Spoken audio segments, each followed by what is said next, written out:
Hey everybody, Hostron here with another Star Trek First Edition video. This is part 2 of our Dogs of War review video companion pieces. Last video we went over the first 23, 24 cards of the set that were revealed as of last Friday. It is now the following Friday. We now have had the rest of the set revealed. So we have an entire set to go over. We have a lot of thoughts. I've got a lot of thoughts. My companions here have a lot of thoughts. I'm here today once again with Mark, the Basement Muston. Also joined by Coco, the Banksy Girl Banks. And special guest, we have our other local player, Zlatan, the Bosnian Tribble Farmer Terzic. Say hi, guys. Hello. How's it going? All right, so that was Mark and Z. We call him Z around here. That's his like real nickname. It's my favorite nickname. It's your favorite nickname. I believe that was the nickname you actually said to me. Like, just call me Z. It was like one of the first. It's like one of the first things you ever said to me. I believe. Yeah, well, my first name is so complicated to say for a lot of people, so I just give them a quick, just the last letter of the alphabet works. You want to know something funny, Z? So I've been playing Star Trek Online a bunch, and I actually named one of my ships the Zlatan because of the fact that people get your name wrong all the time. I was like, ooh, funny joke, funny joke. So I named That's this awesome. I named this random this random off ship that I picked up in a prize pack. I named it the Zlatan. Nice. So anyway, I'm honored. all right. So these are my guests here today. Mark's going to be once again my color guy. Z's here for new player perspective. So last video I talked about the fact that Mark's a newer player. Well, Z's even more of a newer player. Z barely has ever played First Edition. Barely played it at all. Is about as green as you can get when it comes to First Edition. You've played a bunch of Second Edition, and basically your experience with First Edition is a couple of my cube drafts, and you played like one tournament using like a super simple Klingon honor deck, like that you said you didn't even really understand what the hell you were doing. So yeah, so this time we've got Kevin, super experienced, been playing the game since 1993.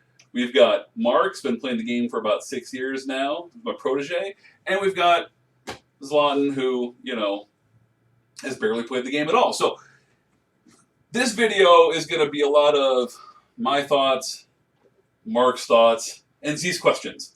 Yep. That's right. Yeah, that's how it's going to be. That's how this video is going to be. I got enough information throughout the game from the previous few times that I played it to understand the more like the mechanics a little bit and to understand kind of like some of the wording in the cards. But when it comes to like the main big deal, the big picture of the game, it's something I'm gonna have a lot of questions about. Exactly, that's fine. I mean, as Mark and I said in the last video, and as it's been put out there, the CC's put out the whole plan for the long-term plan for First Edition. I mean, the goal is that we still want to have this game be a game 10 years from now.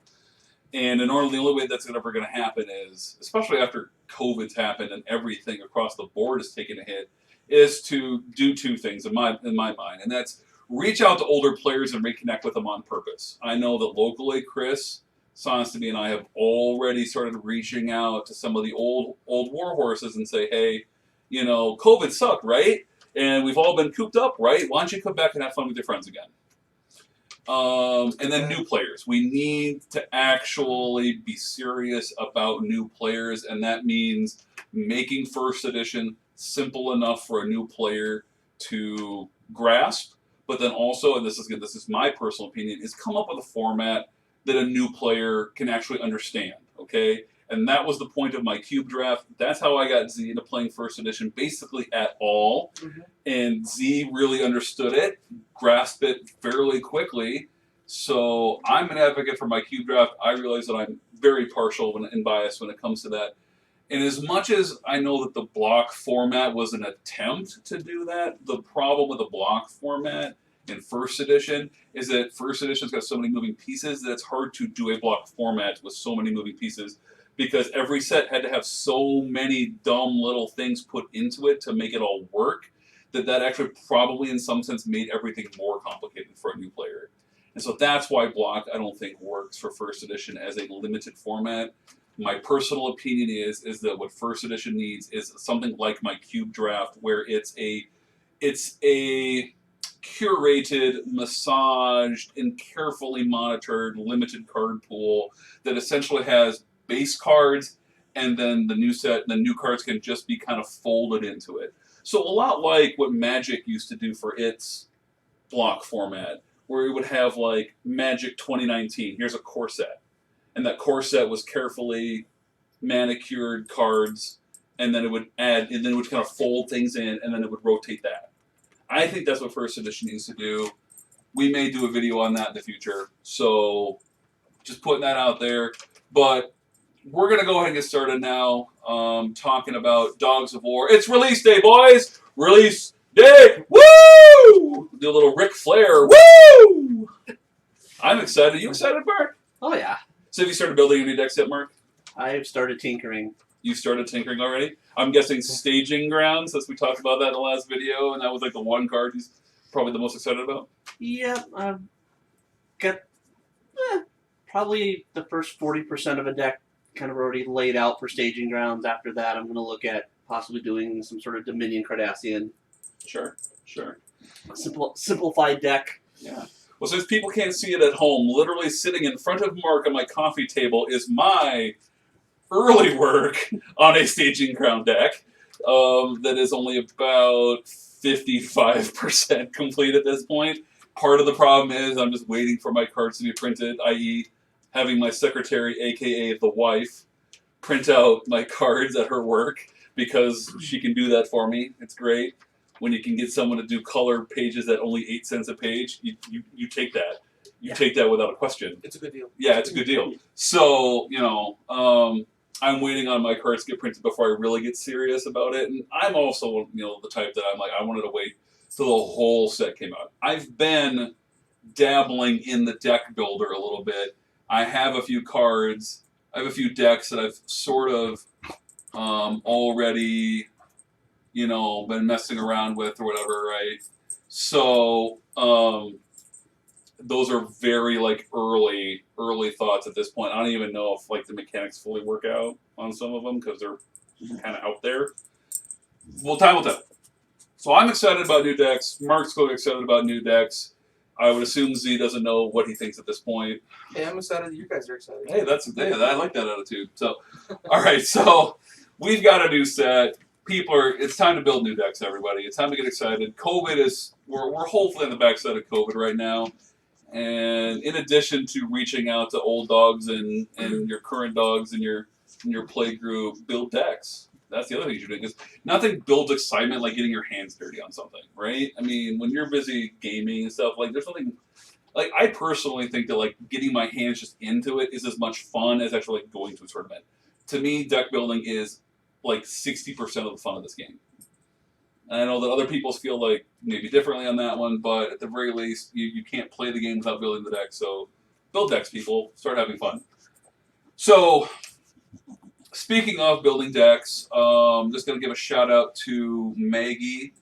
Maggie is going to be running a online release tournament. Where is it at? Right here. So release event. Online, on Lackey. These people have all signed up. If you're at all interested in playing with new cards practically as soon as possible, online is the way to go. You need to have Lackey. You need to have either Discord or Skype in order to communicate with your partner. But sign up if you can. Build a deck. Have some fun. My understanding is this is a release event. It's you don't need to worry about bringing World's Caliber type stuff. Sign up and have fun. I've put it out there that if there's an odd number of people who sign up for this, I am willing to not so much jump in because I don't like playing on Lackey. I just don't. It's a personal thought. It's a personal preference. I hate it. But I do want to record casual exhibition matches. I will play on Lackey for casual exhibition matches that I can record, make videos, put them out there for everyone to enjoy, just like you're hopefully enjoying this video. And so if this has an odd number of people, we're going to do that. I'm going to whoever the buy player is that week, I will encourage them to try to schedule a time with me, and we'll play a game where, you're free to either use your tournament deck or not use your tournament deck. Be up to you. If there's an even number of people, I'm still kind of putting the same shout out. If there's an even number of people and there's no one on the buy here, if you're just anybody who wants to play exhibition matches against me that I'm going to record and post on YouTube, reach out to me. So just reach out to me anyway if you're interested. So, whether or not this has an odd number or not, if you're going to reach out to me as soon as possible about it, I would love that. So I can maybe start getting things scheduled. My hope is to do one a week, or if I can nail several of them in a row and then just release them slowly, that's also great. But that's hopefully the plan. So, online tournament, sign up if you want. I encourage it. If not, you can always play exhibition matches against me that I'll record, which will also be fun. I am building new decks specifically for this. That's what I was kind of showing before, is all of my theoretical ideas are at this point very theoretical.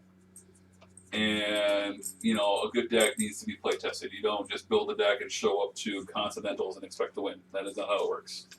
So, that's that. All right. So, we're going to get into the cards.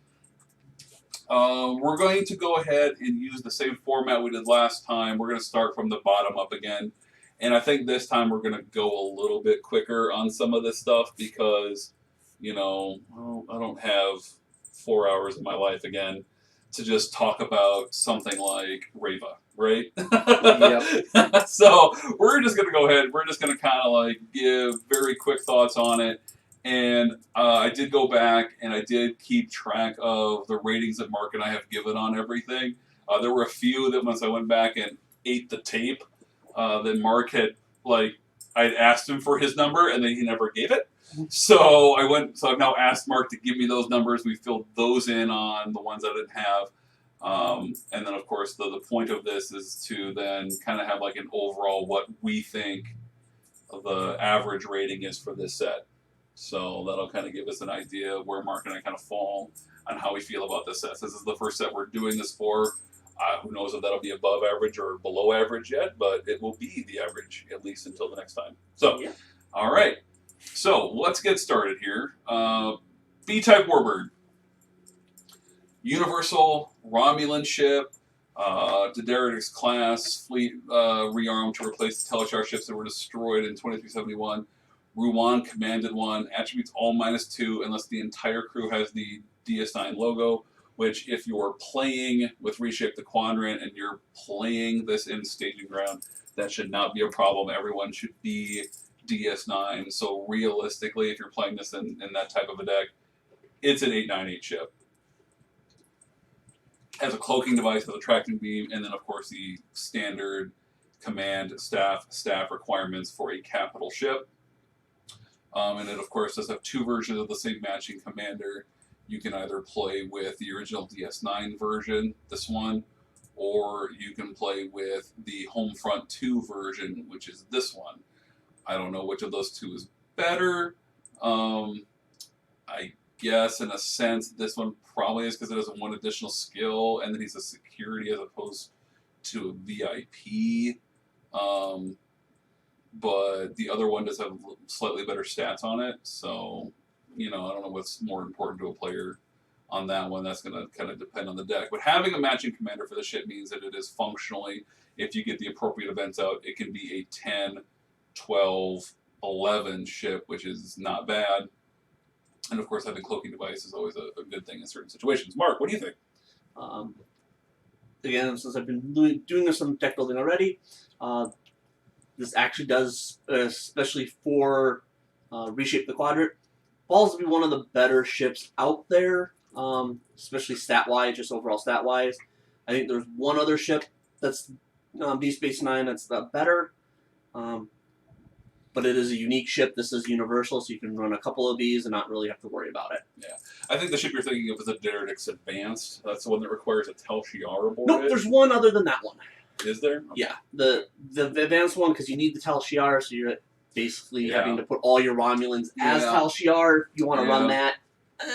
Questionable. Yeah, because losing 3 stats on it could be a real pain in the butt. So you're better off running the Universal at that point. Yeah, and you're just better off running this one at that point, because you lose 1 range, a weapon, and a shield, but then you're guaranteed to have this almost guaranteed to have this as opposed to dropping down to being a 6, 7, 6, which is pretty bad.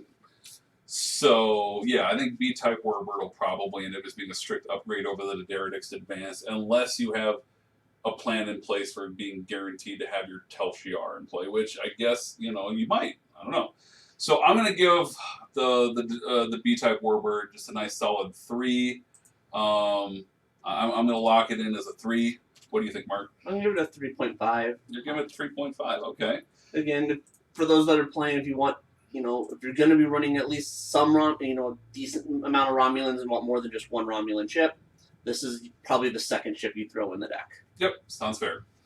All right, we went over the modified Vorcha and the Magellan last time, so now we're on to the Teak. And I believe that's how you say it. I know that over the many years of this being a ship in 2nd edition, I've pronounced it Teak. I've heard other people say Tick. I even heard one person say Tyke. So That was my first thought too. Yeah. Is it? Welcome to the English language, everyone. Looking at it, I just see TY. Yeah. And then double K. Just Tyke is always just. This was the first thing that popped into my head, and then you said teak, and I'm like, I'm gonna go with that. I mean, this is purely fictional. This is not a word, right. So therefore, I think it's whatever you want to say. I'm not gonna. And of course, this isn't said anywhere.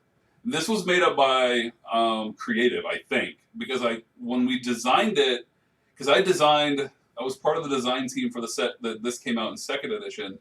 And I don't remember exactly what Creative came back with on this, but I want to say that they made it up. But I don't really know. That's been too many years ago. I don't. If they pulled it from somewhere, it's somewhere pretty obscure. Maybe they found. I don't know. Maybe it's in the script or something for the episode. I don't know, but I feel like this is purely made up, which is fine. So yeah, say whatever way you want. Anyway. Unique ship, warship class, Breen flagship commanded by Thought Pran, so there's your matching commander. One of the few vessels to survive the attack on Earth. Again, standard command staff. Has the energy dampener and a tractor beam.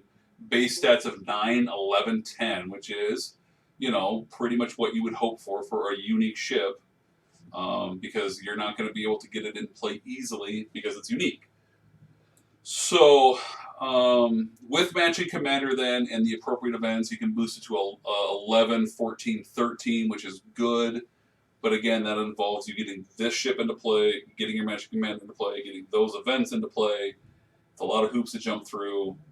This is something you kind of pull together, not something that you really kind of plan for, especially since, once again, he doesn't have engineer, so you're not going to construct the ship into play. So I'm just going to give it a 3 just because of the fact that the decks that it's going to go in, it's going to show up for sure. So yeah, I'm giving it a 3. I'm going to just, my limited Dominion knowledge, I'm going to give it a 2.5. I just don't know how many green there are or how often, how saturated a deck's going to be, because you do need one on there. Otherwise, you do get a pretty decent hit on your stats. Yeah, that's the thing about the Breen ships, because there's the Breen ships that exist in the game is this one and the Breen warship. I don't think there's any others. But the Breen warship, the universal version, also requires Breen, or it gets the -3 as well. That's never really been a problem in the game because you can assign support personnel for LAM, and then with Dominion War Efforts, that was never a deal. Now with more Breen that we'll get to here momentarily, there is more Breen. They're also universal. Having Breen and crew is not going to be that big of a deal, I don't think. But strictly speaking, there may come a moment in the game where you're like, oh, I need the Breen over here, and this ship is not there. So the Breen ships. But that also being said, and there's other cards that we'll get to here. Clearly, like amassing Breen might be a thing now. So you might decide like, I'm not playing Dominion, I'm playing Breen Confederacy. I mean, I can easily see that becoming a thing. Because between the Breen and then you've got maybe the alliance with the Sona, you just have General Deep Space Nine, non-alliance. That might be a thing. This Breen Confederacy is a deck. So we've locked it in what we think. I'm giving it a 3, Mark's giving it a 2.5. I think we're being very fair on how we're rating this. ship because again, it's unique. It's got a matching commander. It's got the stats you'd expect. It's not anything more flashy than that. So, all right, enhanced warship. So Mark, my prayers were answered. I got the big ship. Now here's the thing: I didn't get as big of a ship as I wanted, but it's still a big ship. He's a big boy. He is a bit of a big boy. It's not Dominion battleship big, but it's still a big boy. It is a big boy for a universal ship. Yeah, especially since, once again, it's a universal ship with a matching commander. All right, enhanced warship, battle cruiser class, upgraded warship constructed in the Alpha Quadrant, had the Breen energy dampening weapon technology built into it. Lawaran 9, which is a new card we'll get to, commanded one, so she's the matching commander. We'll get to her later, so I'm not going to dwell on her. But its staff requirements is command, any Cardassian, any Dominion. And realistically speaking, you're going to have any Dominion on it because chances are you're either going to have the Warren 9, or you're going to have a Breen, or you're going to have whatever. Like, this requirement right here is, again, it's a platitude. It's a formality because you can't move the thing without Dominion on board it.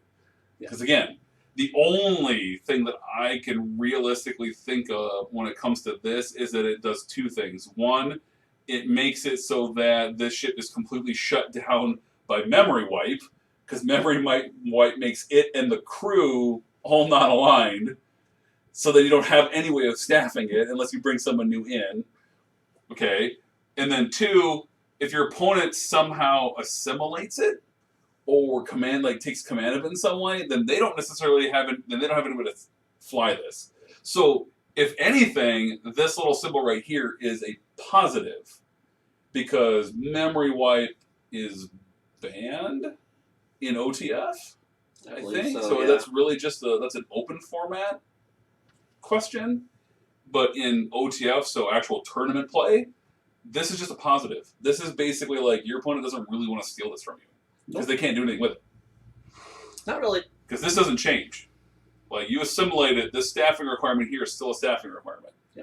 So, I'm giving this ship a 4. And I might be being a little conservative. Because this is going to be your ship for Alpha Quadrant Dominion. This is going to be the ship that you go get. Right? Unless you're choosing to not play any Cardassians whatsoever, which is a stylistic choice. That's a gameplay consideration. Maybe you just want to I just don't want to play Cardassians, or I don't want to deal with the treaty. Valid point. But if you're playing the treaty in any way, this is your ship that you go get almost probably 9 times out of 10 with your Dominion command. So I'm giving it a 4. I feel like I'm being conservative. What do you think, Mark? I'm going to go the same way. I'll give it a 4 as well. Okay.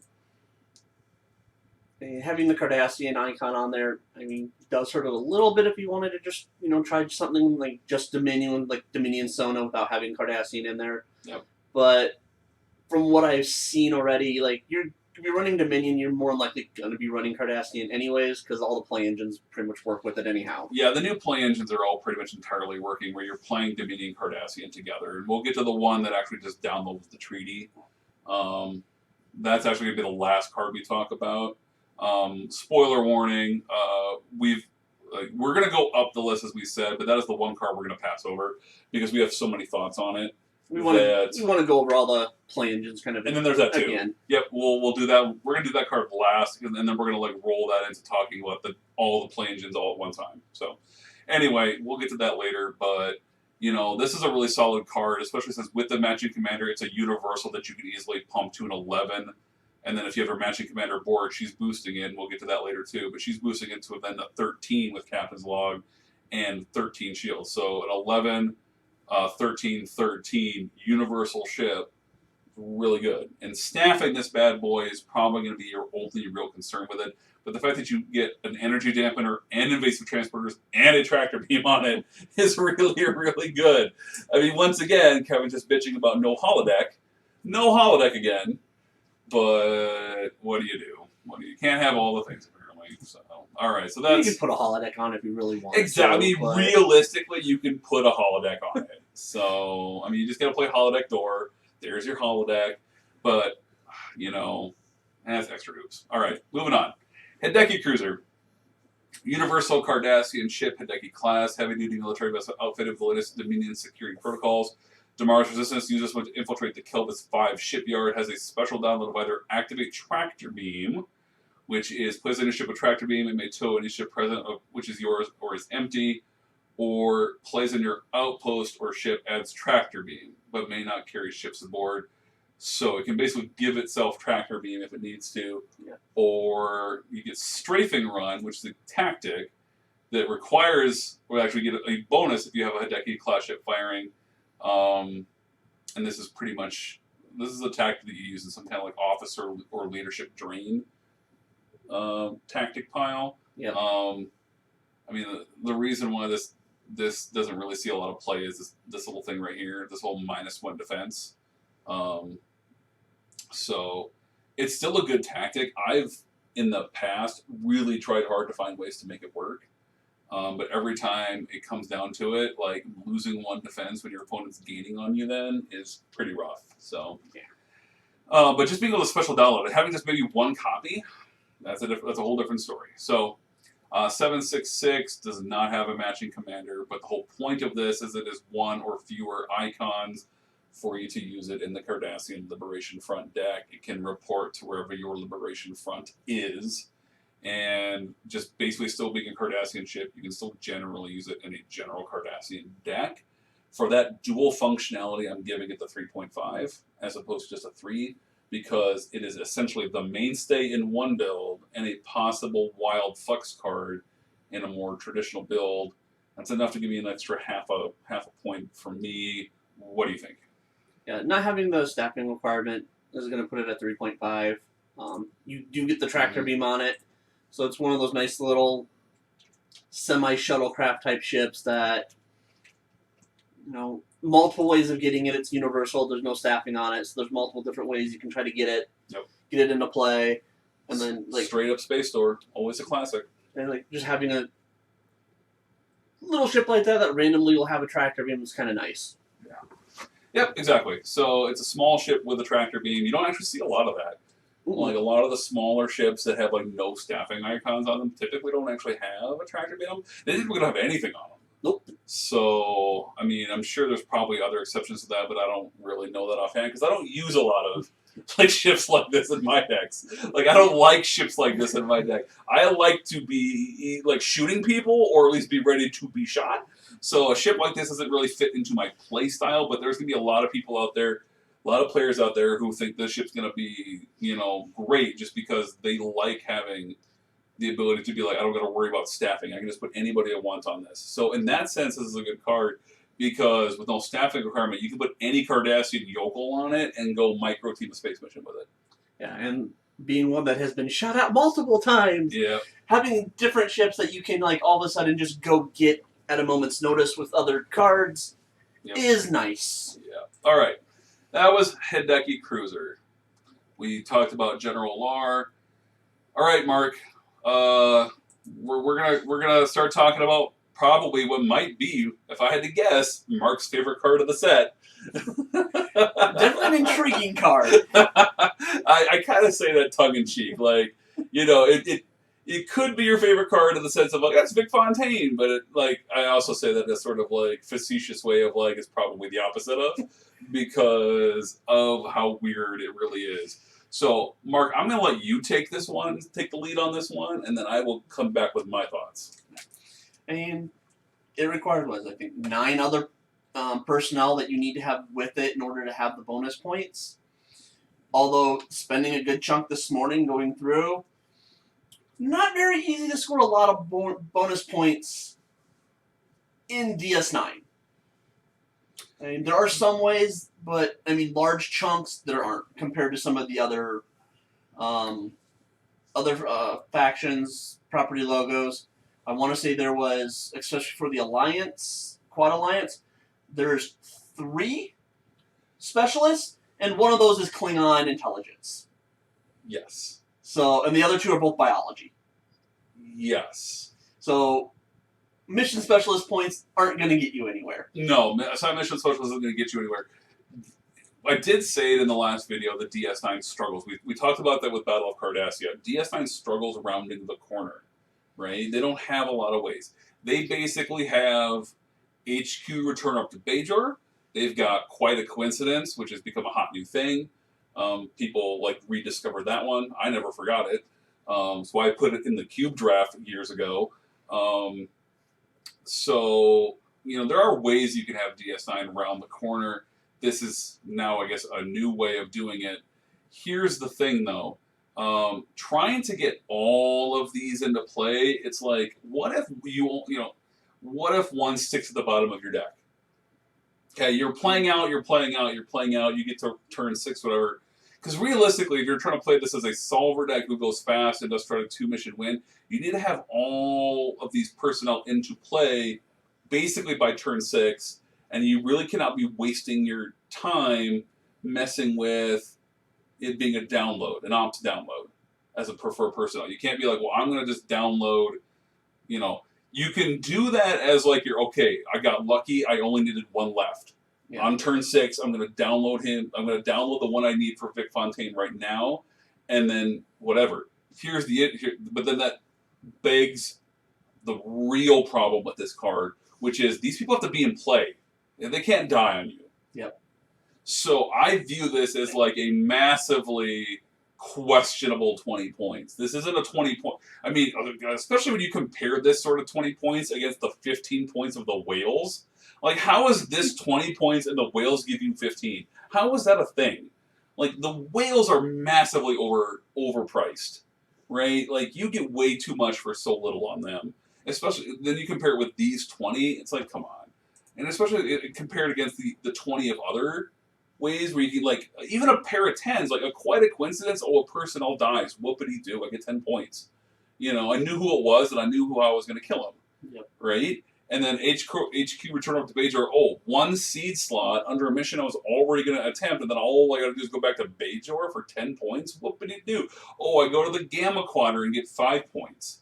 I mean, it's 20 points for this much work does not feel like it's worth it. This should be a mission. This is almost a mission level difficulty. Getting all these people into play and all together and alive. This is like a mission. It should not be 20 points. It should be like 30 or 35. The fact that they have to all be present together is what really is going to put that down. Like, it's going to happen. It's going to be like, oh, whoa, it happened. Yeah. But you're not going to bank on it. Yeah, and so that's really where this card falls. This card falls in the land of like, oops, I fell into a win, or I don't rely on it. It didn't matter anyway. Yeah. But since he only provides you with music ×2, and he's a hologram, which means he doesn't really go anywhere, doesn't really do anything. Because we talked about how like holodecks are a little tough to come by in the realm of Deep Space Nine. There's a few ships that have them, but he doesn't really have to go anywhere with you. So you play him at Deep Space Nine, you stick him in the holodeck, and that's pretty much all he does. If we did in the show, it's always doing for you here, and then you hope you score 20 points to win the game. Which, I don't know. This pains me. This pains me, Mark. But especially when you compare him against his persona, where you could get the special download of any card. Like, come on. This isn't even like, it's just, I'm without words at how frustrating the disparity is between these two versions, So I just don't see how you can really play this card when this card is, if you're going to play Vic Fontaine at all, this is the guy you go get, because you can turn your holodeck door into anything, right? You play holodeck door, you put him into play, and then he can turn himself into anything, and that's just so much better. I give this a 2, and it pains me to do it, but it's a 2, and I feel like that's generous. Yeah, I'll give it 2 as well. Again, I mean, the 8-9 personnel that you need to go along with him are going to be included in any deck that running like Deep Space Nine anyways, for the most part. But again, the fact that you need them all in play and then all together. Yeah. Like, if they were just in play, a little bit different. But since they all have to be together, because then it's like, oh, I completed this mission. And we're all spread out. Now I have to go back in. Yep. And I have to lose a whole turn trying to get everyone back together again. And again, keeping them all alive. And Z, you've played enough different kinds of card games. How easy is it for you to have 9 or 10 specific cards that you wanted from your deck in play all together at the same time?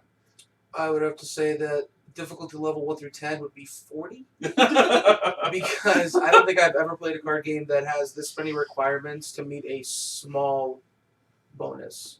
Because, like you said, you brought up the card that gives you 15 points for nearly zero effort. Yeah. And yet this seems practically impossible from what you guys make it sound like, and yet you only get 5 more points in that, and 5 points isn't going to dictate a game. No. Like, you're either winning by a lot more or you're losing by a lot less. Yeah. Like, it's the number of games that you like win or lose in first edition by 5 points is not that big. Exactly. It's and not also, that I was big. thinking, like, how often does music come into, like, importance It's worthless. as It's yeah, worthless. it's basically worthless, right? Yeah. And then to have them all together on top of that, you're making this, like you said, you're making this a mission. Like, Yeah. if this was worth 50 points, then maybe it's worth it. Yeah. Then it's probably definitely worth it to go for it, but the chances of even doing that, like... And it's funny you should, like, kind of use that example of, like, oh, maybe it's worth 50 points. I mean, realistically speaking, there isn't a single mission in the game that requires you to have 9 specific cards. Not even the 50-point mission. Not even the 50-point missions that are out there are like, you need to have these 9 personnel in play in order to get through and get my 50 points. So this is, in some sense, this is strictly harder than any mission in the game. And even the bigger point missions that have these, because every mission's got your requirements, but I don't think any mission in the game, and this is coming from me who's played it very little. Yeah. So you please correct me if I'm wrong. Has requirements anywhere near this difficult? No. Like No. nothing. No, because, like, And there were just way more points. I mean, we can literally, like, I mean, I'll just show an example of, like, how difficult we're talking about here. Okay, so where is it at? Okay, this is one of the most difficult missions in the game. Where is it? This is one of the most difficult missions in the game because it requires 6 Enterprise E personnel, and it still only requires 6. Yeah, and they don't have to be specific ones. And they don't have to be specific versions of them either. Okay, and then And that ain't here. that's not a walk in the park. And then here's the other one. 5 times more difficult. Here's the other one. This is also widely considered to be one of the hardest missions in the game to solve. 50 points requires 3 of 4 different skills. Even this is easier because a lot of the people that you would have, like, we're going to have, like, 2 of these 3 skills. Right. So this really, in some sense, is like, if you have, like, the right 5 people, this is very doable.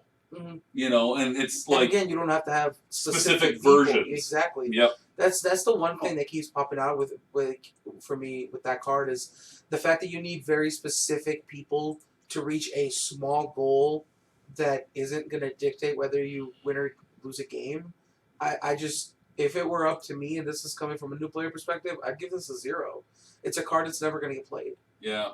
Like, there's no point in giving this a rating, in my opinion, because it's not a card that ever gets played.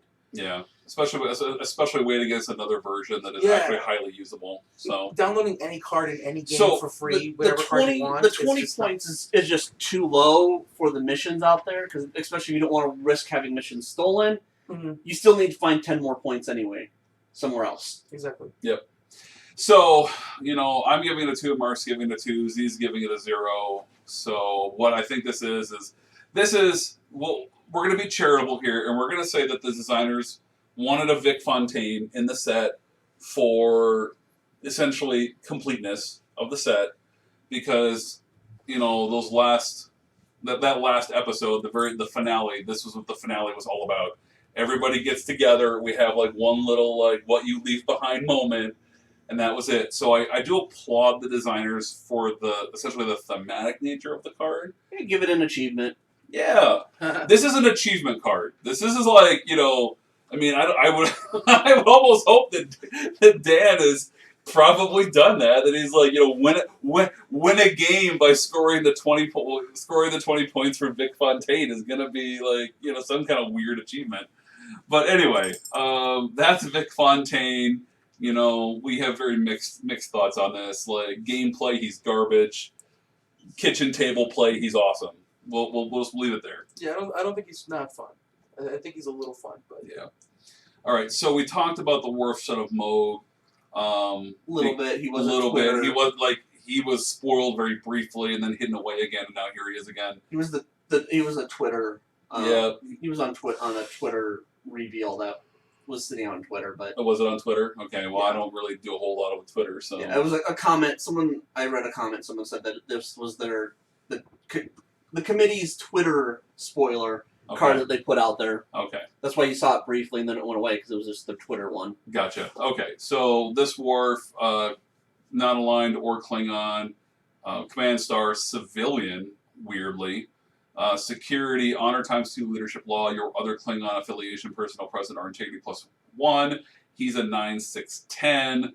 The fact that he's also not aligned is very useful that he can go in any Deep Space Nine deck, but realistically speaking, there's enough other versions of him that I think that are better, that I don't know if the not aligned is useful, other than the fact that since dual affiliation, he's another way for you to kind of flex into your staging ground drops a little bit easier.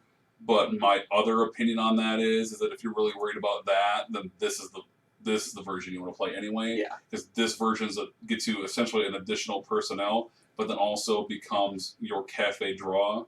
So Yep. you know, this is another one of those, like, I feel like the designers put it in just for thematic completeness of the set, which is perfectly fine. It's kind of hard to argue with that sort of thing, but, you know, the player in me is like, but there's all these other personnel you guys could have put in the set. He's soaking up a spot from, you know, Crom being in the set, or if you guys could have like really shown how deep you dug into those last episodes and noticed that there's a Vorta in the Dogs of War episode. You could have pulled that Vorta. You could have been like, hey, cool, unnamed Vorta, let's make a whole new personnel in either edition of the game, and that would have been super cool, and that would have been like a dig deep moment. But no, we're going with Worf, and honestly, another civilian security mark, yeah. But this right here is blah, and his ability is meh, and With some of the integrity stuff that's out there, I mean, it's not a bad thing if you're playing a heavy Klingon deck, but again, in like a staging ground deck where it's not going to be really heavy Klingons, then yeah, it's very meh. Yeah. The only positive I see with this card that gives me any reason to give it any additional star points is the fact that it gives you the romantically involved with Ezri. So if you have an Ezri that you really want to play over Jadzia, then you can play with this version to still have a romantic interest for Ezri. But I'm sorry, that's a hard sell for Kevin, the massive Jadzia fan. So I can't give this anything more than a 2 just because I got to hate on it because it wants you to play with Ezri over Jadzia, and I just got to say no to that personally. So. Number of Worfs out there, I'm going to give it a 2.5. All right. The non-align on there, again, kind of helpful in the staging grounds. You know, you can play it in other stuff. But I mean, in a heavy Klingon deck, boosting the integrity isn't necessarily a bad thing because there are plenty of dilemmas out there now that you do kind of want integrity bumps. Yep. All right, that's Worf Center mode. He's all right, but I gotta hate on him personally. All right, we went over Chubak, Chancellor Martok, Grand Negus Rom, Lieutenant Nog in the last video. We're now up to New Wayun. We all knew this was coming. We all knew there was going to be a New Wayun. He factors way too prominently, and he is one that was bred in the Alpha Quadrant, like several versions, like 6, 7, and 8 are all like. I mean, they could have done a Wayun 7 and 8 in this set if they really wanted to. They clearly went with 8 just because he was the last one, and that made the most like kind of like, you know, like lore sense to use the last one. But you know, this is. Okay, so I both get it with, like, since we're now doing Vorta versions with their cloning, I have an issue that was not really that big of an issue until now that we're going to commit to this. It's now become an issue that even Wayun 6 is a version of Wayun. So you cannot have Wayun 6 and Wayun 8 in play at the same time on your side of the board. Now, in a sense that makes thematic sense. Your opponent has Wayun 6, you have Wayun 8. They were at odds with each other. But they're clones. You can have, like, they could have both been activated at the same moment. They're not really versions of the same person because they're not the same person. They're clones. They're entirely different entities. They are their own sentient creatures. Why are they versions? Why are we using the persona rule on this? This seems bad. I hate this. I hate that aspect of it. Anyway, Wei Yun 8, Command Star, VIP. We do our bitching first around here, by the way. VIP Command Star, overconfident Vorta, the last Wei Yun clone, activated in the Alpha Quadrant after his predecessor was killed by Worf, lives to serve the Founders. He's got diplomacy ×2, that's a big deal. Leadership, treachery ×2, also a big deal. Law, biology, and once per game, if killed, draw 3 cards. So here is another. Okay, it's not going to be as easy to do because it doesn't have an easy like nemesis icon kill me. But if you have a repetitive way to kill him, you can only do it once. You get to draw 3 cards. But if you've got like, it's one of those things where like you can now justify having multiples in the deck because if you kill the first one, you draw 3 cards, then you just play the second one. That's your one that you're going to try to keep in play. His skills are worth. The diplomacy, treachery, biology, leadership combo is worth playing, right? I mean, oh yeah. So I don't know. Like when you compare him against Wei Yun 6, it's kind of hard. Like that's going to be your real play decision when you're talking about Alpha Quadrant Dominion. Do you want Wei Yun 8 for the possible draw 3 cards save, or do you want Wei Yun 6? For the fact that he can protect your new founder, the Alpha Quadrant founder you're going to be playing with, for whatever reason. So, I mean, that's a play consideration. I'm going to give him a 3.5 because he's a little bit above average. He's definitely highly functional and useful. And I'm giving him that 0.5 because of this little text right here where he kind of, if he randomly dies, you do get saving grace. So. Yeah, same with me. I'll go with 3.5. And I mean, the 3 card draw is pretty nice because card draws in this game are always nice. You always like to have a hand with options, and it's going to be kind of hard to try to abuse that one because there aren't really any. Well, it's once per game. I mean, Well, they already. It's clear that they already learned their lesson, which is good. I mean, this is the benefit of virtual sets where there's no release requirement, and they're basically like we're working on this right up to the date of release, that people abusing, what's his name? People abusing, oh my gosh, why am I blanking on his name right now? He was literally just banned. He must be this set, of course. What am I thinking? The Exculbian Surak. Yep, Exculbian Surak. People abuse it. One killed, you may drop 3 cards, and he got quickly abused. And then of course got abused with the bonus point engine. So, yeah. I mean, that's the thing about Wei Yun 8. Like, he's like, okay, I can combo him with quite a coincidence, but I can't abuse it. No. Not strictly speaking. No, because it's going to be a little bit harder just to kill him off on his own. Because he doesn't have a nemesis icon. Yep. So, yeah. He's something that you're going to have to find an intriguing way of killing him off. But at the very least, it's always probably pretty reliable just to keep running him into dilemmas. Yep. You know what I mean? That's not the only way, but if you run across some random deck that's just running a bunch of walls, then he just doesn't die. He just kind of keeps hitting walls. Yeah, so again, this is not reliable, but, there's always going to be some way of doing it. I mean, Lord knows you can always play with your own black hole and then just kill them off that way. There you go. All right, so send them through a black hole. So send them through a black hole. That's where it belongs. That's Wei Yun 8. So Mark and I are both giving him a 3.5. I think if it's only once per game, maybe it would be ranked a little higher if you drew more cards than just 3. Yeah. Like three cards is nice, but I feel like there are so many ways to download things and draw cards that drawing 3 random cards isn't going to really dictate whether or not you take over a turn or something. Yeah. But if it was like 5 cards, just 2 extra cards, but it only does once per turn, maybe that could be different. Yeah, I mean, especially since realistically speaking, that's going to be a mid-game thing. It's not something you're like, I'm going to play him early, kill him right away. That was part of the reason why Exculbian Surak was so abusable, was because of the fact that you could do it right away, reliably. because you would just have it be Surrak and green that you would put into play on the first turn with your Preserver Obelisk. Mhm. So it's like, that's the problem. It isn't drawing 3 cards isn't abusive because investing 1 card to then get 3 is on par for the game. Yeah. War Council, Kiva's Fossil Collector, all those cards are like play this card, get 3 cards. So it's on par. That's what made Excavian Surrak so abusive was the fact that you could put it into play immediately in the seed phase and then on turn 1 start abusing it. Yeah. Repeatedly. So that's the thing that's like And I think because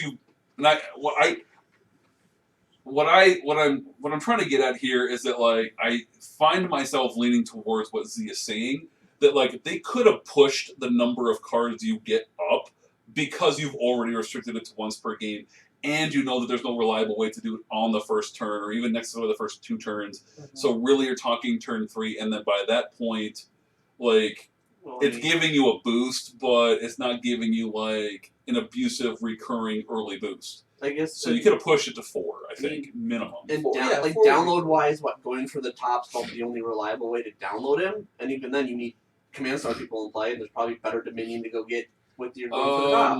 Is he 2 leadership? Because you need to have him Oh no, be he 2 was leadership. he was double diplomacy. That's right. Yeah. So, yeah. So you can't Yeah, go into there's the no top real for him. there's no real download way for him. So yeah. No, but he doesn't have security, so then Yeah.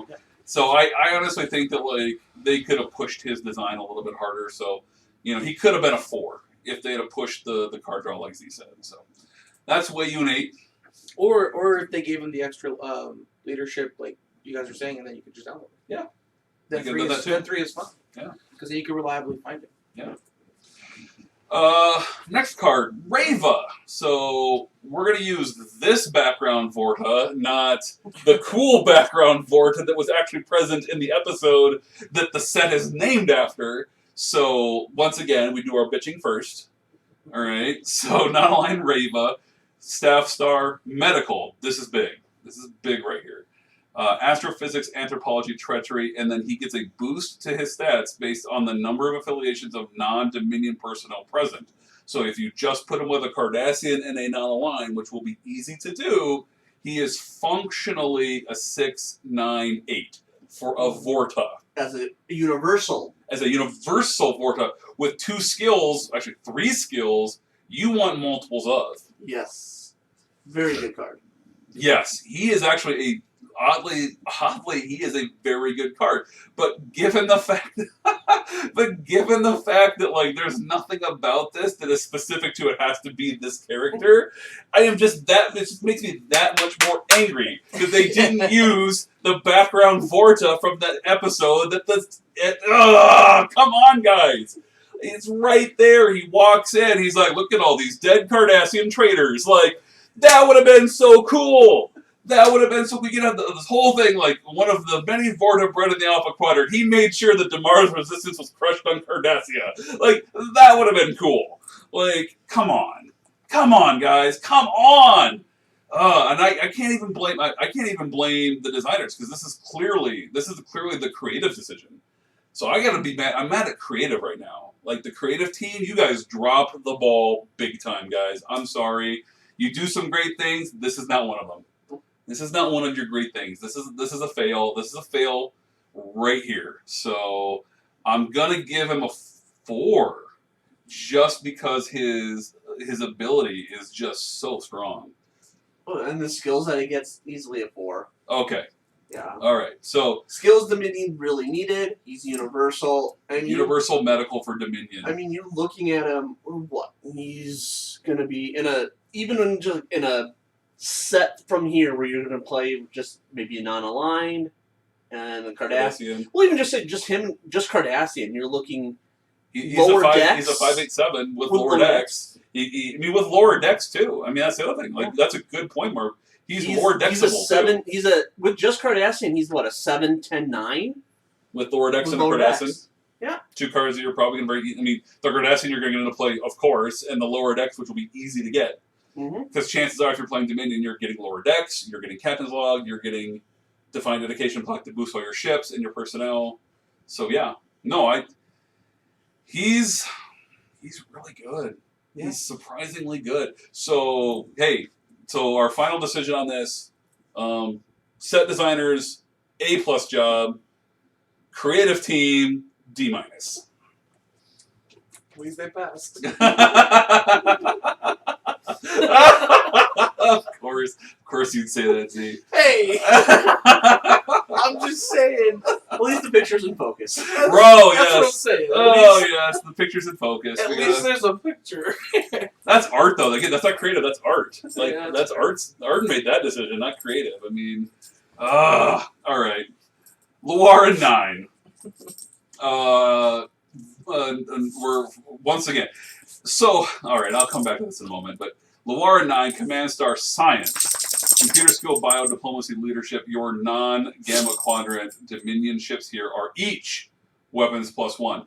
So she broadcasts to both her ship and other ships that are there. And she is, again, the matching commander for the Universal we talked about, a ship that we've already given high marks to.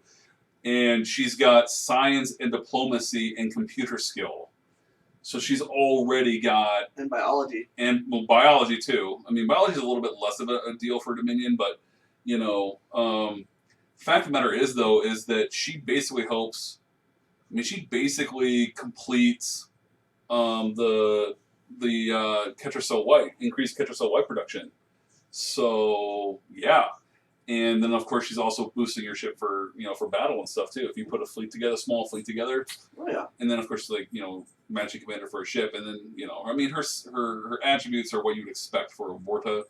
But again, I'm going to be generous here because she's just so useful for Dominion because, again, here's the thing. Alpha Quadrant Dominion, as a Dominion player, I am kind of enjoying seeing all these Alpha Quadrant cards for Dominion because they will be extremely useful in a mixed quadrant build. Because there comes a point, because early on you abandon the Gamma Quadrant, you come to the Alpha Quadrant, and then you want to have your people just easily get to where it is that you're doing stuff. Yep. Right? So instead of being like, oh, I had, like the previous version, you had to have an enhanced attack ship. Well, enhanced attack ships are fine, but really? Right? You know? Like, enhanced attack ship, again, just 688 nonsense. Like, why am I playing a 6-range ship, you know? Just to get her into play. Not really a thing. So, I like this Luaran. I'm gonna give her a 3.5. I'm just gonna be conservative about it. I can't quite give her the 4, because we literally just gave another Vorta a 4, and he's as a universal and better stats, and he's way better. So 3.5, and I might be being conservative. Like, I'll give her the 4, because you said, like, her other version you don't Okay. really see played. Okay. And Dominion also have a struggle with female gender. Sure. Excellent point.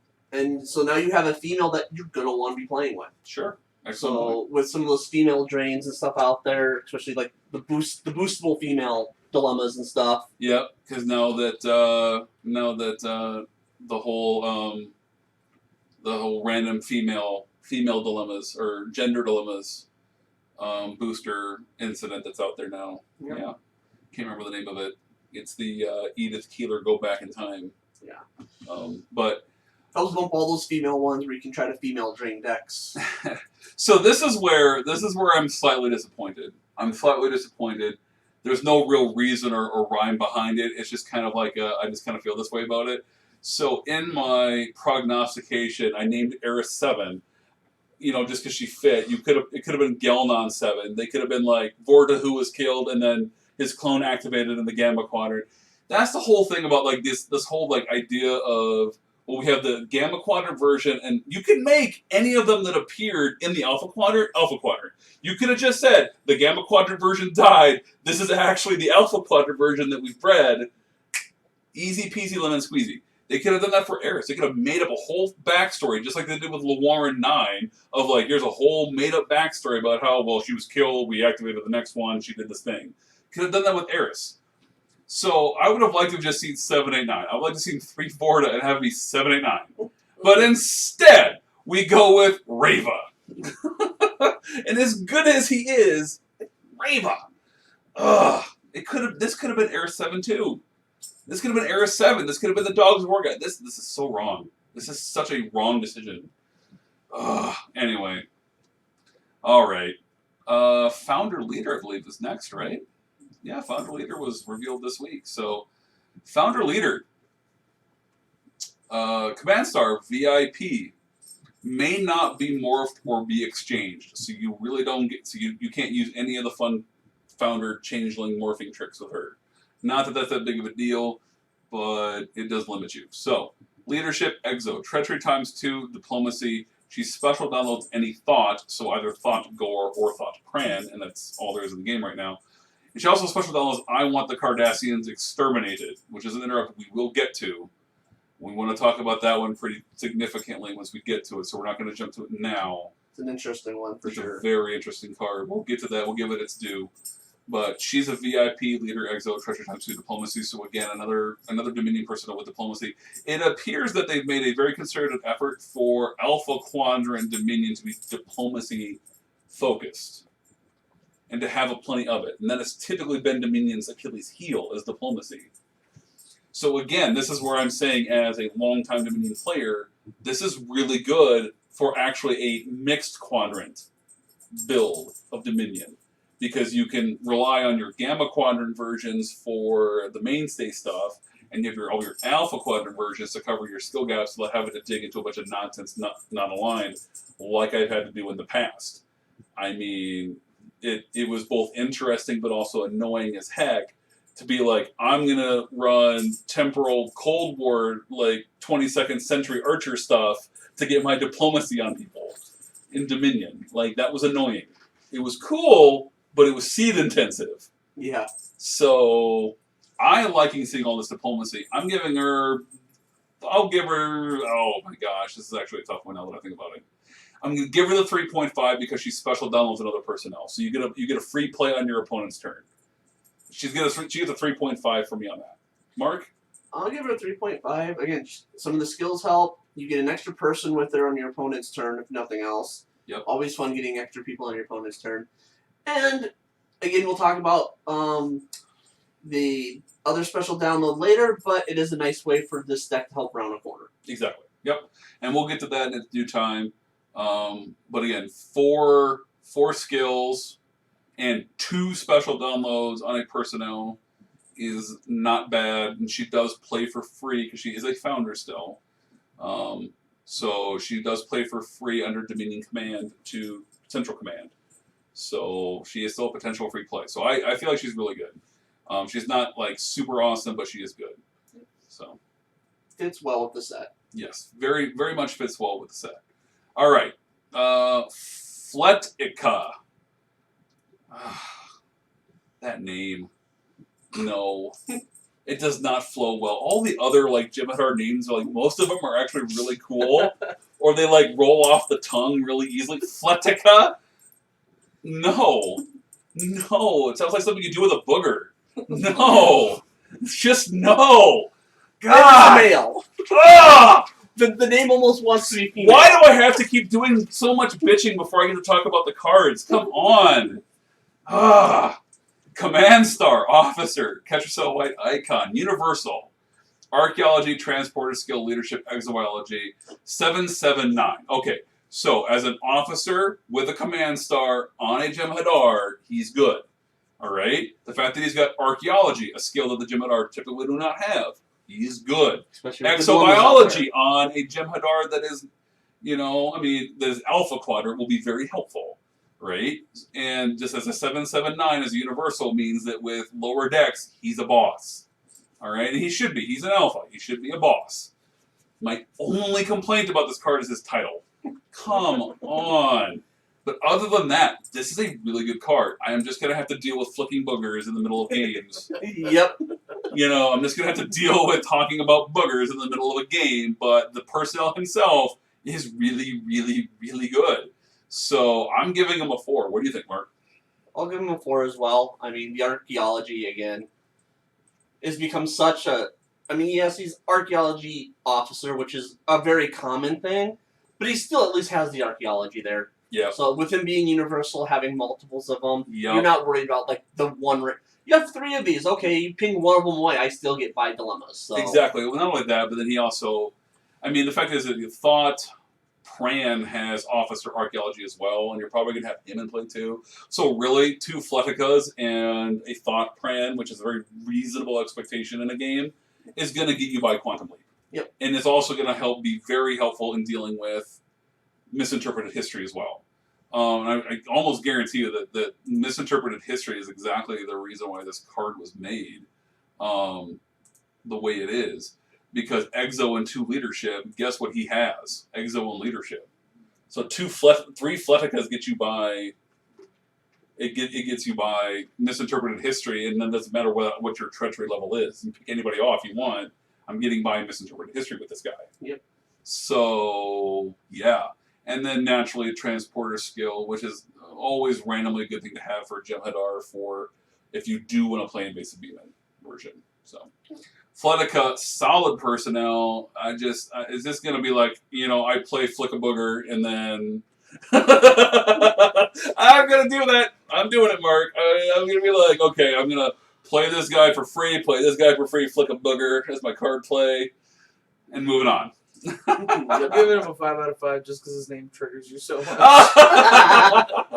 Just because, no card should be able to do that, and it does.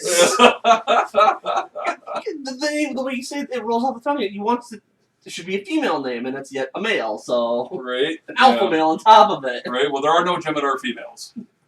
And the Jem'Hadar are no fun at parties because of it. All right. Breen, Fel, Staff Star, Science, Astro Honor Music, 6, 7, 8, and as a universal 6, 7, 8, again with Science and Astrophysics and Honor. I mean, he's okay. I don't see a whole lot about this. He's a typical Breen scientist. He supervised interrogating Worf and Ezri, and the accompanied Thought-Goer for the initial meeting with the Dominion. Meh. I'm just giving him a meh. Yeah. I'll give him 2.5. I mean, same. The chance of needing the random music is so incredibly unlikely. Yeah, but I mean, with some of the other he'll beat that Wind Dancer. I mean, he can wail on that Wind Dancer, but that's what he does. So a couple of the other skills though are pretty nice for Dominion, and one it's another card that we haven't seen yet. Still part of a play engine. So yeah. So all right. So Mark and I have both given him a 2. Right? I did 2.5. I did 2.5. 2.5? Yeah. All right. I'm pretty sure that's what I said, so that's what I'll do. All right. 2.5. Yeah, he seems like a very middle card where some might play him, some might not. Just depends on preference. Yeah. He'd be lower if it was unique, but with them being universal, being able to get your Right. multiple science, multiple astrophysics, there you go. Yeah, that's really his saving grace, and that's what keeps him from being a 2. Is just the fact that as a universal with baseline skills, you might find a reason to put him in. Mm-hmm. So Fel, little disappointing, but again, I have a soft spot for the Breen that I designed for 2nd edition, of which he is one, and to see him just kind of meh in 1st edition really kind of breaks my heart a little bit, because to be fair, every game has these cards in every set. Of course. So it kind of rounds out the set a little bit. Yeah, so. I mean they can't all be winners. Exactly. You're not gonna. I mean, sometimes you open up the advent calendar and there's a candy corn in it. He's the candy corn of this set, right? You don't love it. You don't love it. You might hate it, but you can't complain too loud because you still got something. Yeah. All right. That's a bad Santa reference for anyone out there who's never seen that movie and didn't catch it. That's a great movie. Highly recommend. You cannot go to your grave having not seen Bad Santa. I'm sorry. That's just how it is. So, all right. Moving on to the next Breen. Draz. Also universal, medical. So in a sense, he and Fel pair because they're the medical science dudes. And then they've got the astro-stellar cartography combo, right? Staff Star, Bio, Stellar Cartography Youth, X equals the number of your other Breen present. So, he kind of get boosted. Yeah, he's got a good chance of getting boosted. So really, Is cunning one of the tougher attributes to have? Like a good cunning? I don't know. When it comes to 1st edition, integrity and strength typically mean a whole lot more. Right, yeah. Because integrity gets you past God. Integrity gets you past the weird, like, needing integrity greater than 40 things. Where cunning comes into play is just beating there's a few dilemmas that, you know, you need to have cunning in order to beat them, but realistically, integrity and strength are the things that you need to be able to beat the nastiest and most seen walls. Okay.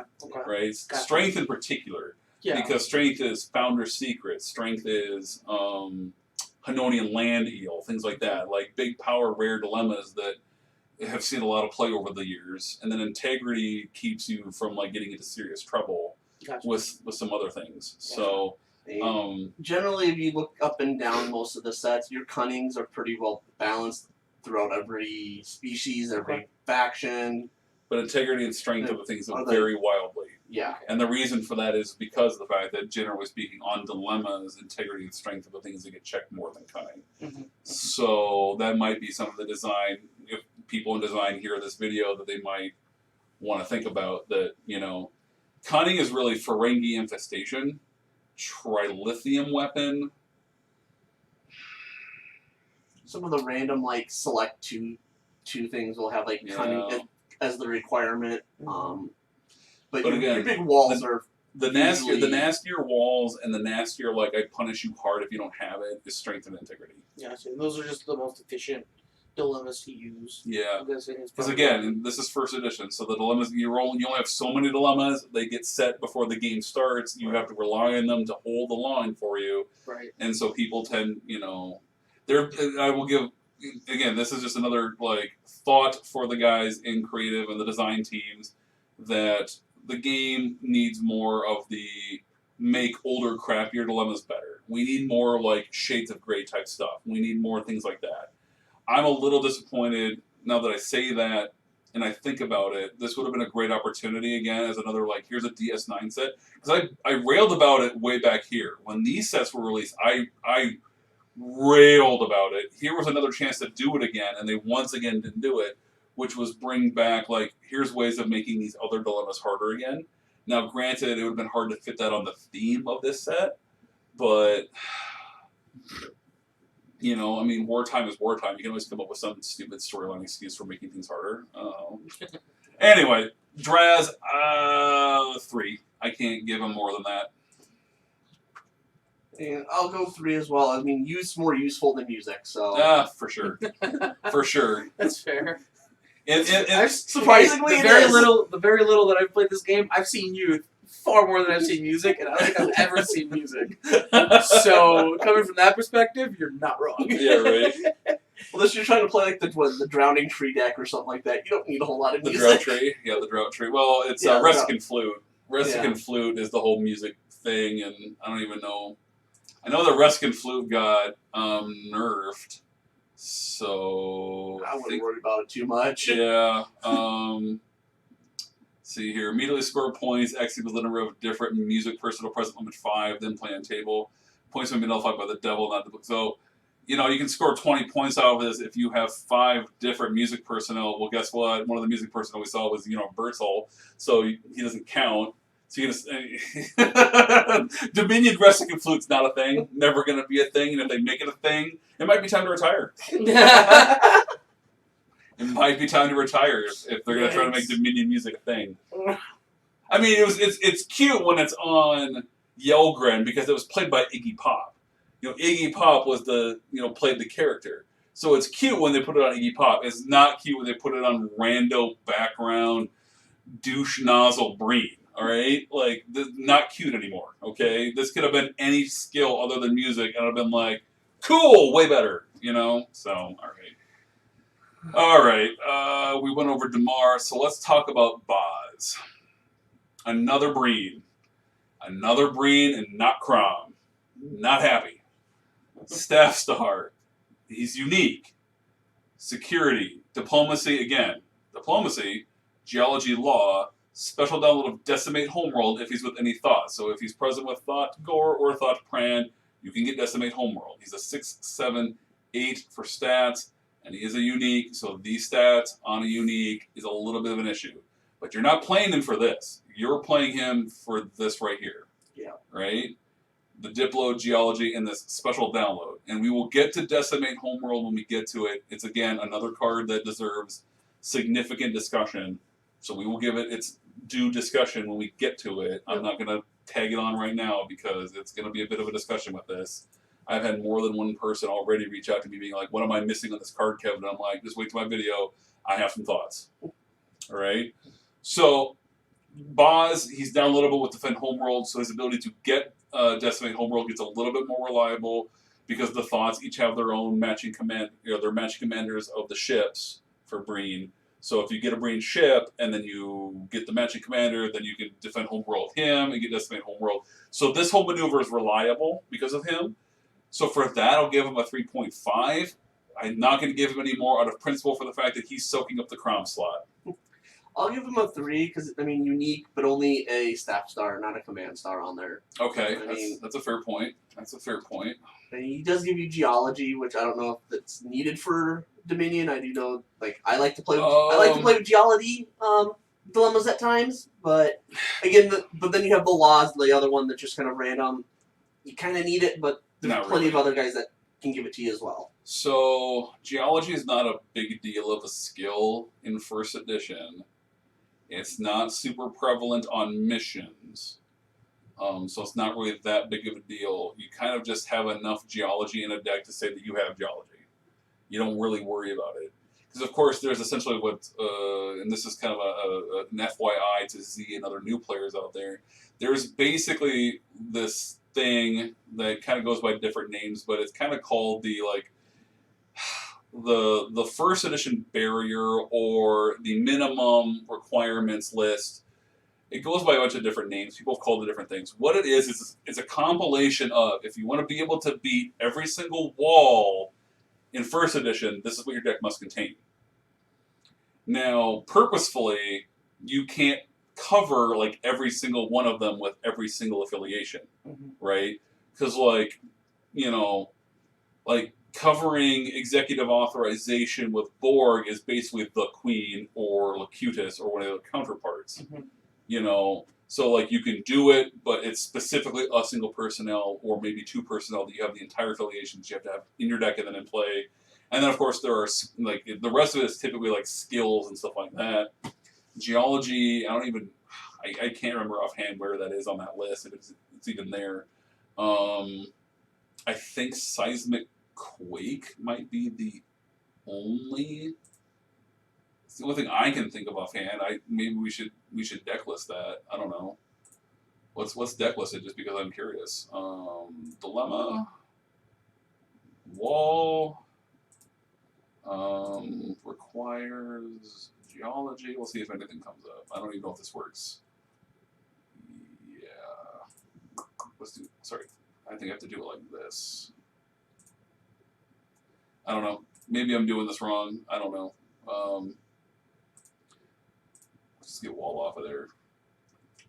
I don't know. I don't know that this works with it anyway. I don't know. I think if you go wall and then you just copy geo into the game text. Oh sure, yeah. So, wall and game text geology. There we go. All right, so I spent my due diligence with this builder. right. Between Duty and Respect has these requirements that are more reliable anyway. You can have 2 archaeology instead, which is again more reliable because that's the thing you're worried about more with other dilemmas. I guess encased in crystal. There's your need for music, I guess. So for everybody out there, I guess encased in crystal, maybe that's like a meta swerve, a meta curveball for you. Make them have geology or music, right? Target their geology and music and play encased in crystal ×2, I guess. I don't know. Microbrain, it's not really so much a wall. Rock People's the big one. Rock People, there we go. That's the big one. Yeah, but 3 science classifications, I think you typically have more of anyway in your deck. But it can vary. Yeah, Seismic Again, Quake. it's classification, so those random guys have science as a skill, they don't count. Okay, so Seismic Quake actually is the bigger deal because it has no other way to pass it. Cannot get past unless geology present. Okay. So basically, it's Seismic Quake and it's encased in crystal. You must have geology to get through it. So we have an answer. 1 geology is on the minimum bar list. So whatever. Not that big of a deal. We've wasted way too much time talking about that. Yeah, that was a way too deep of a dive on that. Yeah, I couldn't remember the name of rock people was the one I was thinking of. Yeah. That one can be annoying. All right, so Boz, 3.5 for me, 3 for Mari. All right, next random jobber is Mason. Civilian Science Astro Honor U767 Universal. His biggest thing is he is also part of the resistance effort. So he's part of the, Cardassian dissident resistance or what have you. So he's someone you could download with, when you're playing Cardassian Liberation Front. So, he's a filler. He's a guy. You put him in. You expect his Science Astro Honor to do some work for you, but he's not standing out anyway. Just a 3. He's a 3. Yeah, same here. 3 universal. I mean, this again, Science Astro, where you generally will want quite a few of them. Mm-hmm. So, and then again, he works with a couple of the other cards in the set. So, just nice little filler to help round out some of the skills that you need for decks. Chabin. Same with this guy. Yep. And once again, we have we're revealing kind of like the science medical counterpart. So he's the medical exonav archaeology counterpart, essentially. Battlefield nurse on Cardassian Prime. He's a dissident who was angered by the loss of Cardassian lives and joined Tomorrow's resistance efforts. He is a 677 as a universal. I'll just give him a 3 as well. His skills are actually pretty good for even regular Cardassian, whether or not you want to put him in resistance or not. But, the thing about playing Cardassians in a non-whatever is, Dominion Warfare, it's still a thing. So getting that extra skill doesn't necessarily make it more useful. Yeah. I mean, I'll give him a 3.5. Just, medical archaeology on a universal. He's dissident and he's a resistance, so he's going to fit into multiple different deck archetypes. Sure. And he's archaeology with no officer. Archaeology with no officer is a big deal. Very big deal. Okay. So now we've got Bronock, engineer. So now we've got the third of the support trifecta: engineer, geophysics, smuggling. 678. Now normally I would just be like smuggling, meh, but smuggling is Crisari Rendezvous, I think, and also the Bajoran region. Acquire illicit explosives or whatever it is. So it is a mission skill that Cardassians would care about. So it's not necessarily terrible to have this on just a random dude. But so he's just a 3. I mean, again, he's just another they designed him to do what he's going to do, which is he's going to go 1, maybe 2 copies in your dissident deck or your resistance deck, and that's it, and he's there. Yep. A nice filler card. I'm going to give him the same that I gave last one, 3.5. Okay. Because, again, multiple archetypes will be able to use them. Universal skill filler. Okay. That's Bronock. Our last personnel. Angel and Wynn. Dual personnel. So we've got Angel, the civilian, and Kai Wynn, the VIP. The Cardassian Ducat, persona version, anointed by the pod race, became romantically involved with former Vedic Wynn, so persona version, who's now Kaya Bajer. He acted as her guide. They're another example of you automatically get cafe draws with this one card. So that's already a big positive for this card. And then essentially 6 skills on a single card. Treachery ×2, Anthro, Archaeology, Leadership, Treachery, Diplomacy. This is a really good skill matrix. Having both of them with Treachery to me is a little bit like, okay, Treachery ×3 is a little bit much. But the other skills are really good. Yeah, but, granted, that additional Treachery is just, it is overkill technically, but... Yeah. But with Art of Diplomacy, I can see, having 3 Treachery actually still is relevant with another Treachery. So. Yeah. I mean, the fact that just Angel has the Treachery ×2 is enough. So I guess functionally this is a 5-skill personnel because of it. But again, it's 5 skills, but you get both of their attributes at the same time. Yeah. So this one card is 6 integrity, 17 cunning, and 10 strength. Yeah. And of course, like I said, they're automatically romantically involved, so it's one card to get cafe draws. So this is a strong contender to go into your staging ground drop deck. Doesn't have a staffing icon, but when you have it in your opening hand, it's another cafe draw. Yeah. So this is a really, really strong card for the deck it was clearly designed to go in. And then once they maybe, hopefully in the future, actually give us PA rate cards and profit cards that do something, then this card will become even more important, backwards, ex post facto. So I'll give it a 3.5 now, just because its functionality is in the future. But 3.5 easy, and I might be underselling it because of romantically involved. Mark? I'm going to give it a 3. I mean, the extra treachery on there, which I think is just kind of redundant. And then, I mean, there isn't really a reliable way to go fetch this card, so you do need it in hand to get that, the romantic, the cafe draw off of it. Yep. All right. Okay. That's Angel and Win. Okay.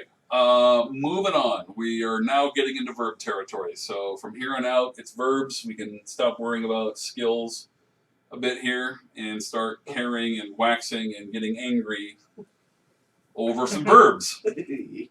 One big happy family. Objective. Plays on your non-Gamma Quadrant mission. Limit 1 per mission.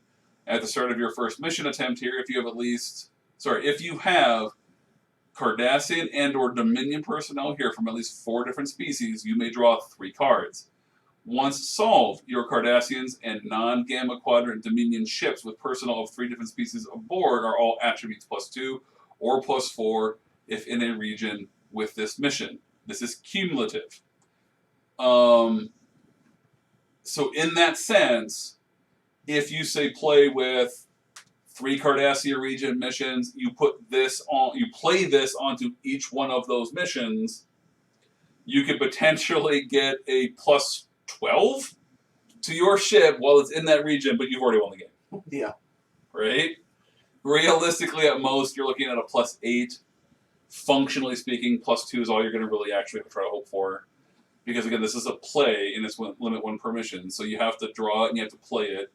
I don't believe they put anything in the set that will download it. However, this does come in with taking charge. Yeah, it is a taking charge target, so I mean, right there's going to help boost it up there. I mean, so basically, there's similar cards to for other squadrons. So this is basically just the Alpha Quadrant Dominion reskin of the card that came out for the Mirror. Historic coming together. So it's basically just the reskin of this card. It's been essentially modified in order to be the card, for Alpha Quadrant Dominion. So they changed the trigger, they've changed the benefit, but it's the same archetype design. Yep. Okay. So given the fact that we know for a fact that in the deck that was the Mirror Quadrant Alliance, play with that card. Yeah. Like without question, it played with that card. So for that reason, I'll just give this a 4 because we know that it will see play, so it's a 3 for sure. It was a good card in the decks that it was being played in, 3.5, and the fact that this is probably easier because of the fact that you just need to have 4 different species in a deck that's not going to have problems with that whatsoever. No, your Dominion are so species heavy, so... Yep, and you don't have any kind of weird limitation. Like, the other one had that weird limitation. If you went with too many people, you got boned. This one doesn't require that. You can go with just the minimum 4, or you can go with your 10 and not screw this up. So for that reason, I bump it up to a 4, especially since this back end here is a slightly more relevant. Because if you actually are like, well, I'm going to solve a mission fast, in a solver deck, this is still very relevant, even in non-battle, because you do get +2 range. Yeah. So getting to the next mission is a little bit easier. So this is a 4 for me. Yeah, I'll give it a 4 too. It doesn't have the points like the other ones do, but we'll see later on. You don't need the points on this one. You get plenty of extra points other ways with Dominion. So. No, and the truth of the matter is the only reason the points was on the Mirror version was because the Mirror Quadrant missions themselves were underpriced. And that was known. The design of the Mirror Quadrant missions that they were underpriced. The investment to points gained ratio was was below average on them on purpose, and so that objective was a way to kind of rebalance it. Yeah. All right, that's one big happy family. Mark and I like it. Solid 4 from both of us. It's a very good card in the deck that's going to get played in. Especially since, without taking charge, it wouldn't be anywhere near that. But taking charge is opening up objectives so Totally. much. Totally. It would be unplayable if it wasn't for taking charge. So, taking charge, we'll give that a rating of 5. Yeah. Right? All right. Okay. Decimate Homeworld. Okay, so here we go. Here we go, Mark. Decimate Homeworld. Objective. Plays on a homeworld if you have solved 2 missions. 1 planet, 1 space. Your brain and Zigny ships may ignore stratagema here when initiating battle. If you destroy headquarters here or at a corresponding time location, so in order to bring Starfleet, etc. into targetability, yep. That your opponent seeded or played, you score points. You can't set this up yourself. Nope. Your opponent has to walk into it for you. If you destroy it, you score points. X equals the printed shields of that headquarters. So this is completely variable. All the headquarters. Oh my gosh. Game text. I think headquarters is what you gotta put in order to. Nope, that is not. How you hit search because you have walled selected in Dilemma, so it's easier just to go up to search. Just reset your page. Sure. And I want to say down at the bottom you actually have facility type. Oh, is there none? Is there a facility type down here? I thought there was. Other facility type. There we go. There you go. Bam, that's a functionality I hadn't played before. 36. I played with this builder. Right. All right. My deck builder is right up here. It's between my ears, like for the most part. That's I only really. put it. I mean, I use the deck builder for finding weird one-off cards, and I don't search for generalized stuff like this before. Okay. All right. So 36 minimum if we're talking Bajor. 38 for the Starfleet zone. 40 and 44 for your typical Alpha Quadrant species. Terrans weirdly have 54. And Jeez. yeah, so just because the Terran Empire, if they lose their headquarters, they're screwed. You know what's weird? It did not put gosh. Is Unicomplex a headquarters? Or is it just an outpost? I think it's just an outpost. That's blowing my mind. Oh, gosh. Sorry. It would be the title. Like Unicomplex. Yeah, it's just an outpost. That's weird. Anyway, 74. yeah. It's there. yeah, it You don't understand it does why not people get say blown up. Yeah. It does not get blown I up. now understand why people like it. Yeah. you don't blow up work things easily. No. Believe me. No. So realistically speaking, if we're talking about a headquarters mission, and you obviously the Borg don't have a homeworld anyway, so this wasn't like that was ever an issue. Yeah. That was clearly like my brain going off on a tangent. Decimate homeworld, realistically we're talking about you're going to need minimum 40 weapons, likely going to need 50 weapons, and that's not necessarily going to be something that is going to be easy to do. So we're talking late game. Mark, share your thoughts, and then I have more. I mean, this is one of the ways for like a Dominion solver in a sense. Like you're only going to be playing ships. Usually, you play the ships, especially when this set is set up. Your Dominion kind of interaction is going to be more ship battle. It's a nice way to kind of help round the corner. Like you get through, you try to blitz through a couple of missions, and then you go and you blow up headquarters for your third mission for the game. And that's basically what it is. It's you blow up that's your mission requirement there. You just need you get a bunch of weapons. That's your requirement for this mission, and it's basically go blow up someone. You have to already complete a space and headquarters mission, so you blowing up their headquarters isn't going to be like, well, now they can't play for the game because the game's over. Yep. Because you've already done unless you're doing like a 20-point missions, and then coming over to do this, but then you're still going to have to go and do other missions. It's like, well, your already game's over anyways after you blow up their headquarters. You may as well play with like 2 30-point missions and then blow up their headquarters for the game. And since your opponent has to be the one to seed it, though, you're relying that strategy relies entirely on having an opponent that's walked into it for you. And then here's the another big restriction is it's breed. There are no Zindi ships in the game yet. Right now, it's breed. So we're talking about you need to put 4 Breen ships into play, get them all to your opponent's headquarters, and then blow up the outpost. This is a lot of work. That takes turns. We're talking turns to accomplish this. Yeah. Okay? Now, granted, those ships and those people are coming into play as the game goes along. But then when you get to that second mission solved, now I'm going to come after you. Like, where are those ships and personnel at, and do you need more of them in order to accomplish it? And then you got to go staff them, and then you got to get them all there. The only use of this card that I've been able to come up with, and I went back and forth with Chris Sonsby this morning a little bit. He and I talked about it very briefly.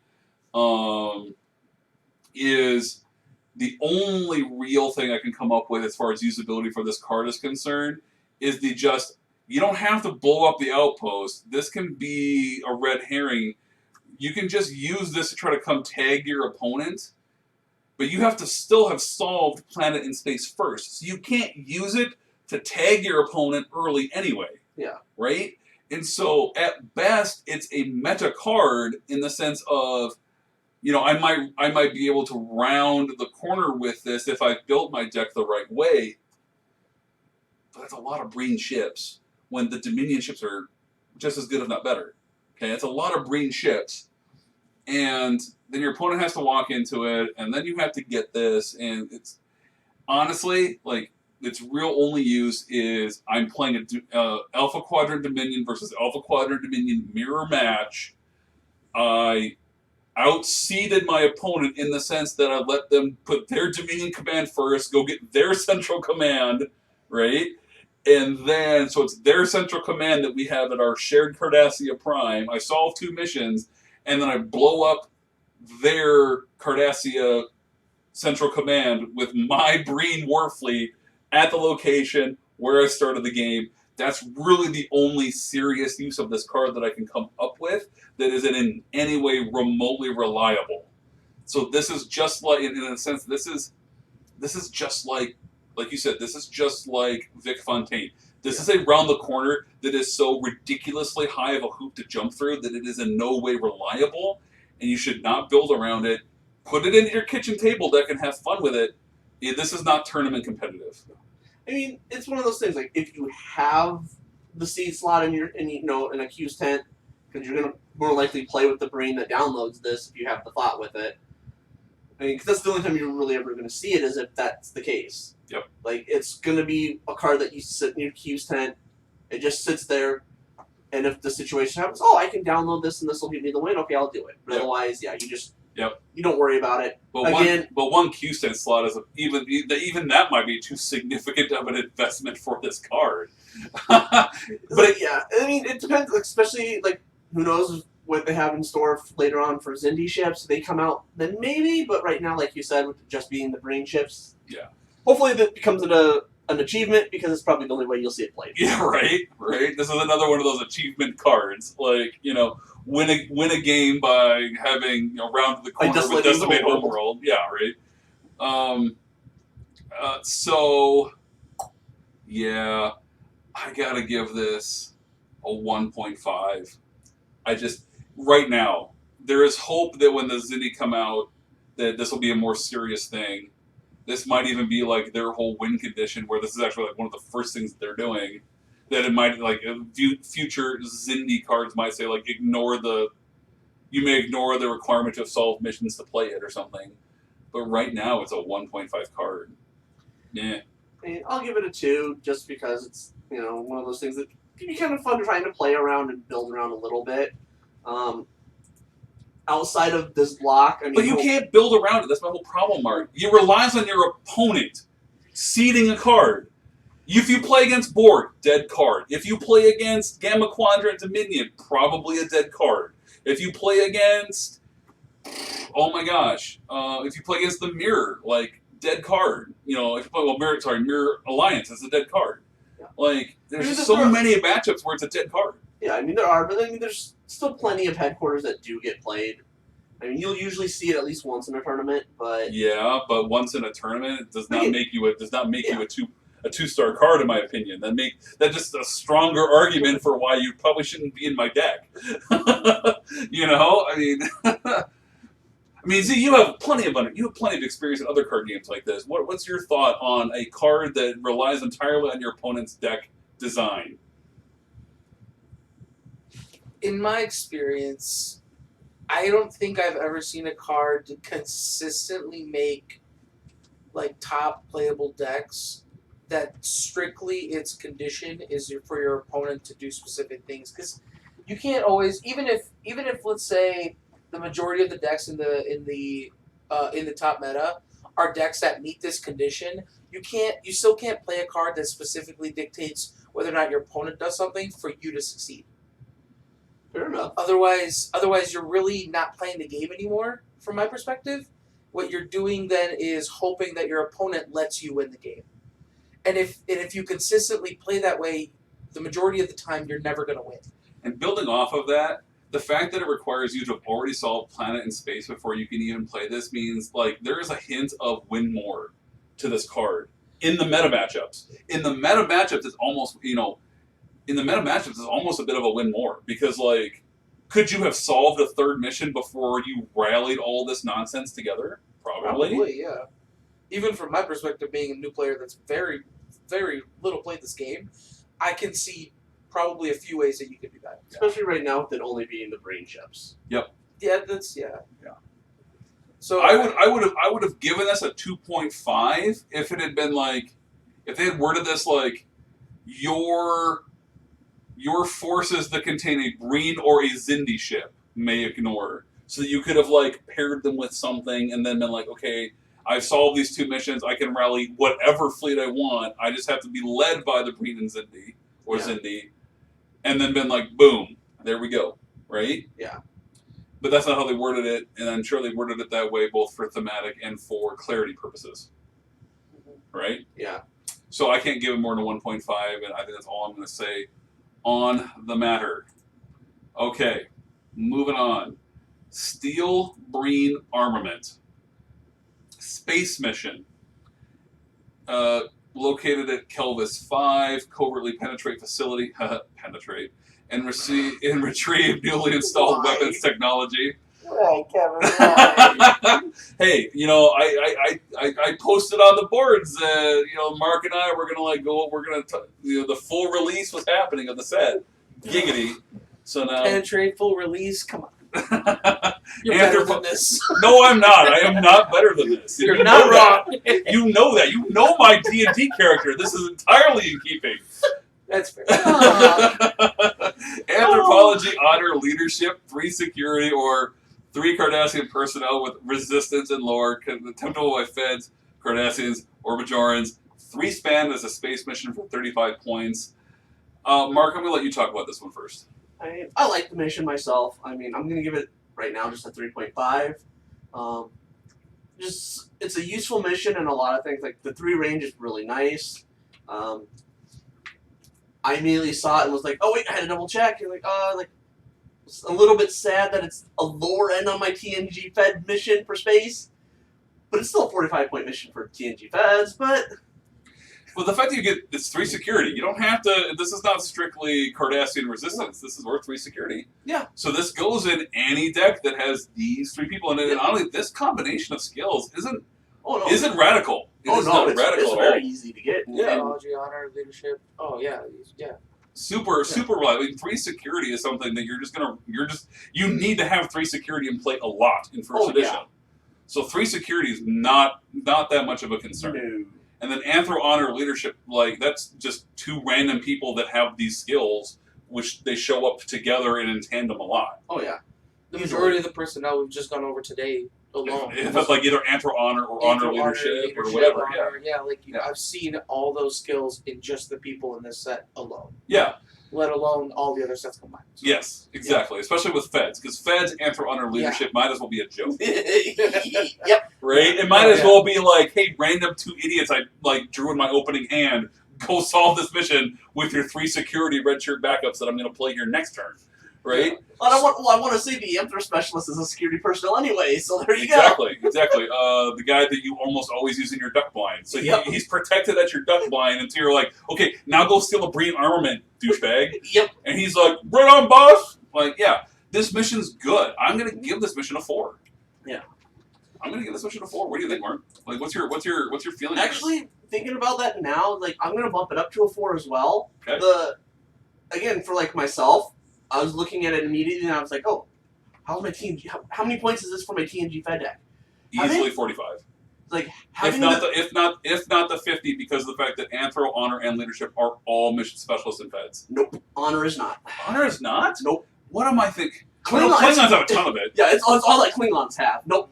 But the fact that it requires the 3 security, it is so easy to sit down there and just throw a bunch of people at this. Sure. And only have the 2 security, so you know you're not going to accidentally get by it. Sure. So you can easily set up to, okay, yeah, I cleared it out, now I can bring my specialists over and wipe this thing out. Exactly. For the 3 security is actually still more helpful than it is a hindrance for your AMS deck. Yep. Yeah, exactly. This is a 4 mission. This is a good mission, not stealable. So not stealable, and only the 3 range, which is really nice. And it's not range locked. Range is nice. Sorry, it's not region locked either. Yep. Which is also very helpful for AMS decks. Yep. So this is like the one mission in the set that is not actually like best in like these new decks, even though thematically it is. This mission is actually way better outside of these thematic decks than it is in it. So that's still green armament. Okay, so we've got Recruit Ally is the next one that we need to go over. So once again, they pulled a mission from the set from TUI, from a set that I designed. And once again, this made the cut, but Crom did not. So once again, I'm mildly peeved. Space mission, 4-span near Goralis. Rendezvous with Breen flagship in Dominion-occupied Cardassian space. Leadership, Dippo ×2 in either a Breen or a VIP. However, once solved, your Breen ships may report with crew here, but you only get 20 points. But this is the balance. You only get 20 points, but now you get report with crew function. So the mission itself turns into free plays. Oh, yeah. At that location. So that makes it even better. So, like, you know, if you leave your outpost or headquarters, whatever, go to this mission, solve it, then you can start doing report with crews here, and then every one of them can move on to the next mission that much easier. So this mission has a lot of positive energy surrounding it. And these mission requirements, given the fact that clearly, as we've said, Alpha Quadrant Dominion is all about that Diplo. Yep. This is not hard. Yeah. This is literally about a cake as it gets. I mean, the 20 points for what you invest is right on par, and then, oh, by the way, you get this. Oh, yeah. And you're on 3 mission win anyway. Yeah. Right? I mean, you're on 3 mission win with this mission. I mean, with the 20 points, I mean, you're probably looking at finding some other way to get bonus points. But again, we haven't even seen the reliable bonus point generator from from the Cardassians, the Cardassian that came out in the set. Yep, exactly. So between that and the fact that you can always, like I said, you can always quite a coincidence. You can always, there's all the past stuff as well. So 2 mission win isn't unheard of, but a 20-point mission means that 2 mission winning is significantly difficult. Yeah. I mean, just as your 3rd mission, just because something like this, it's one of those things like an opponent sees and it's like, okay, it's 20 points. Do we really want to seed this up with dilemmas? If they don't, you can come over and you get the really good reporting mechanism. Yep. Otherwise, they have to waste some decent seeds on it. Yep.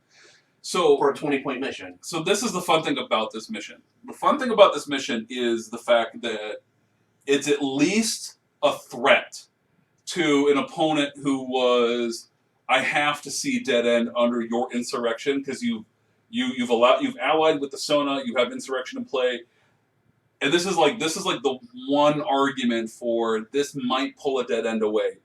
But only if you feel like your planet combo is really strong and your space combo necessarily isn't, and you're going to pick your poison kind of a situation. Do I let them just go ahead and possibly take a double turn and get unstops?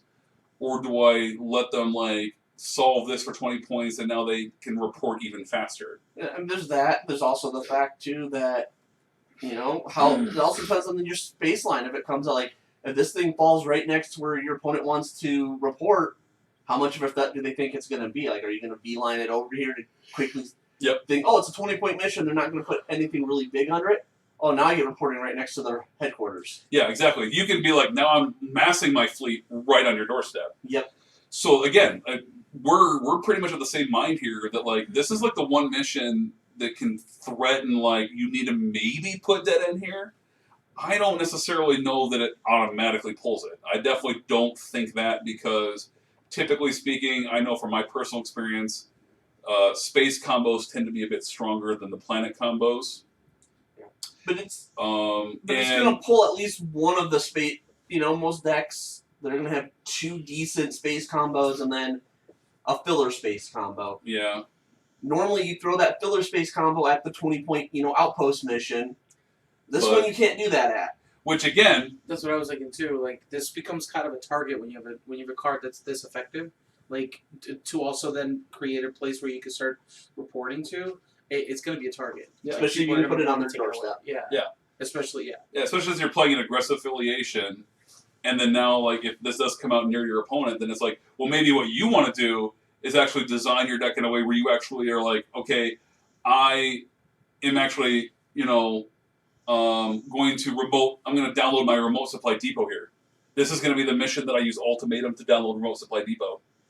So in a weird way, like this mission, while it is obviously designed to be with the Alpha Quadrant Dominion, this mission is gross for Gamma Quadrant Dominion. This is a 4.5.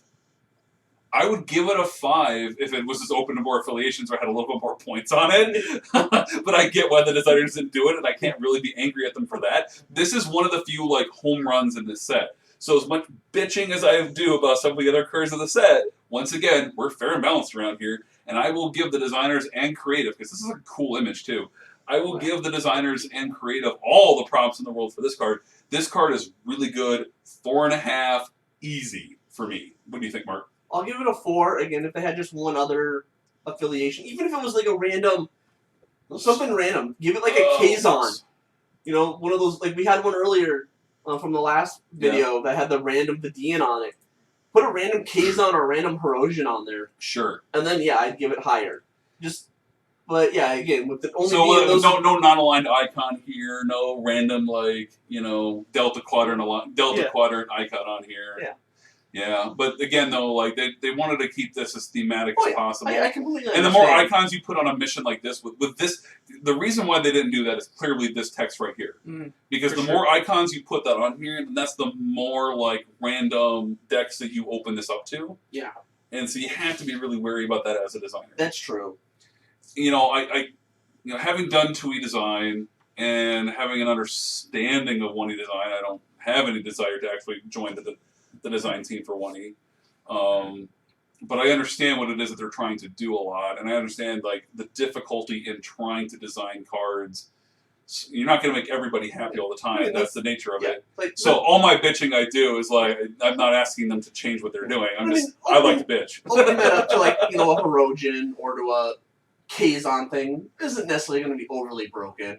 Yeah. But again, though, you have to But I definitely see why they don't put non-align on there. But if they put non-align on here, this card would be a 5.5. It would be busted because then you could open damn near every deck. Yeah. To so recruit ally. I'm giving it a 4.5. Mark's giving it a 4. This card is just so good. From top to bottom, the picture, the skills. And how often do you say that about a 20-point mission? And how often? Yes, that is without bonus points built into it. Exactly. Right. That is an excellent point, Mark. I'm glad you said that. How often would a person be like, I'm going to give a 4.5 stars to a 20-point mission? I mean, this mission creates a deck type. How often do you see a 20-point mission create a deck type? Not often. So, absolute 100% props to the designers on this one. This might be my favorite card of the set. As much as I loved Alliance with the Sona, and we'll get to that.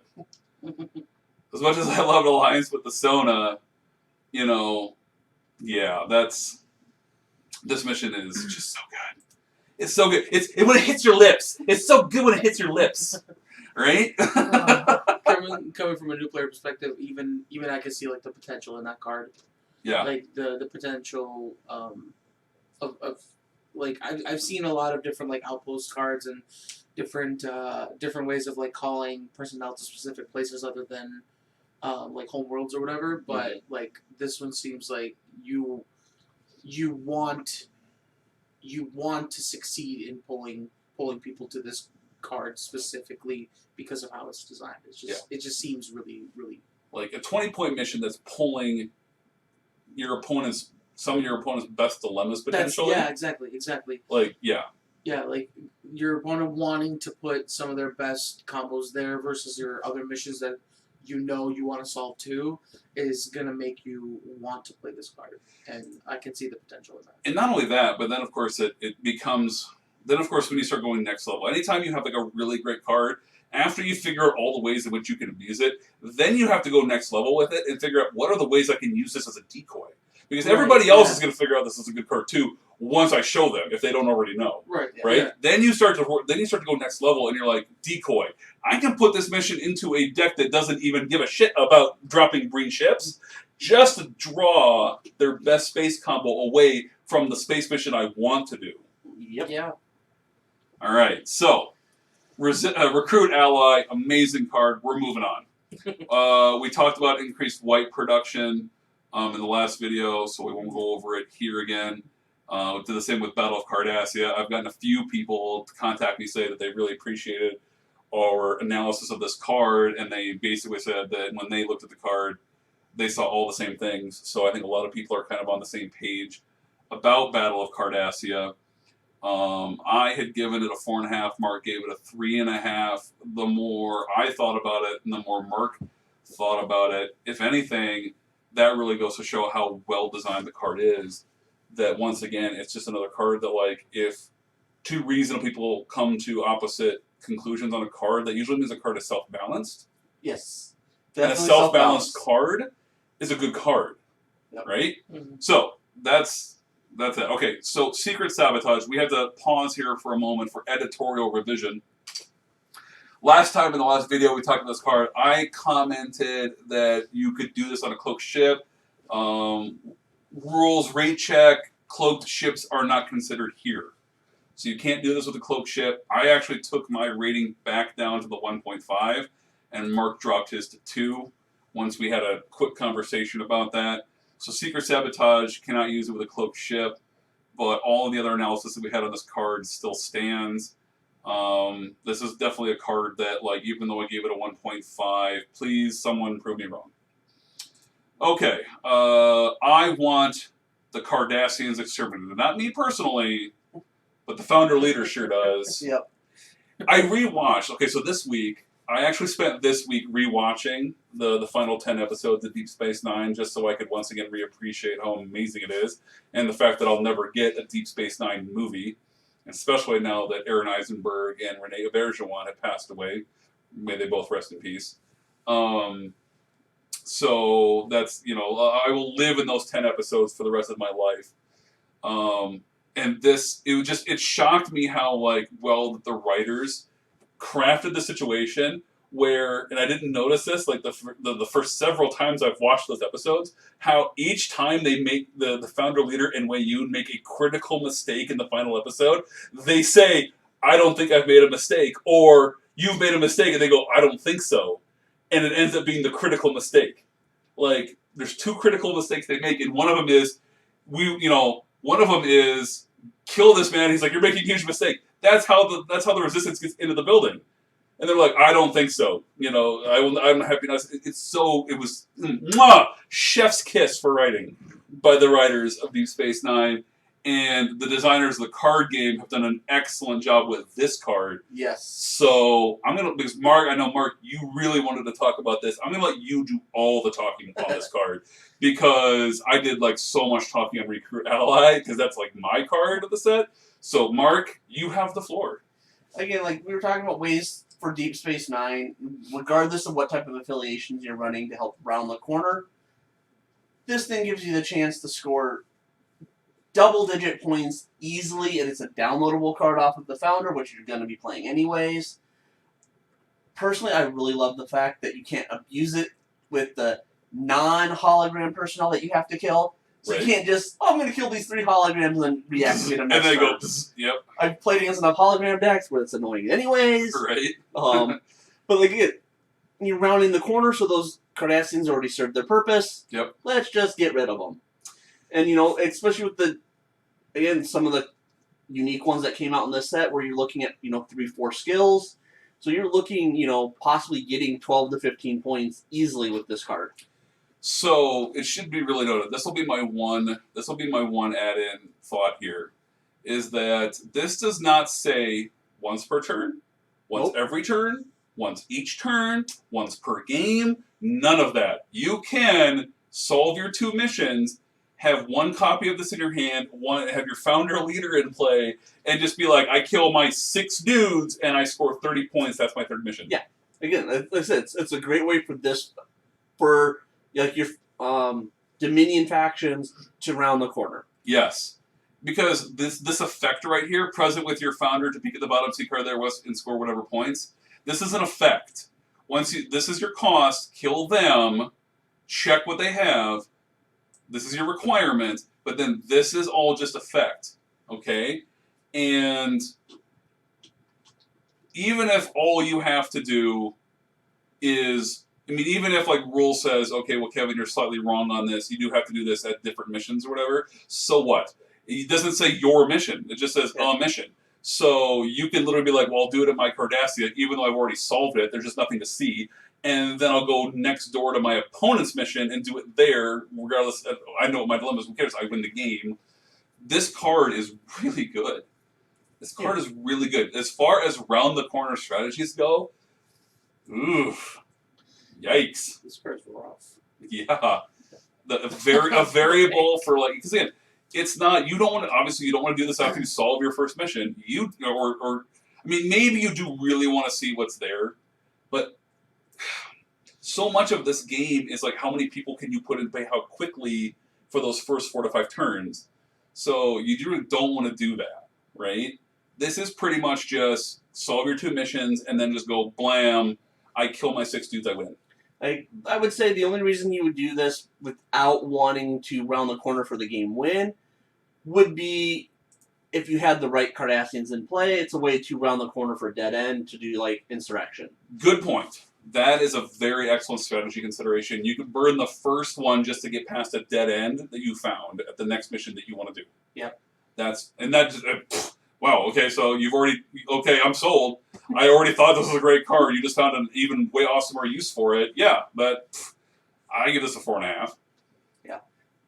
I'll give it 4.5 as well. Again, I love the fact that they took in consideration the holograms, so you can't just abuse it. I don't know what there are for Cardassian holograms out there. I don't think there are any, other than the ones for the Delta Quadrant. Those are the ones that I can think of offhand.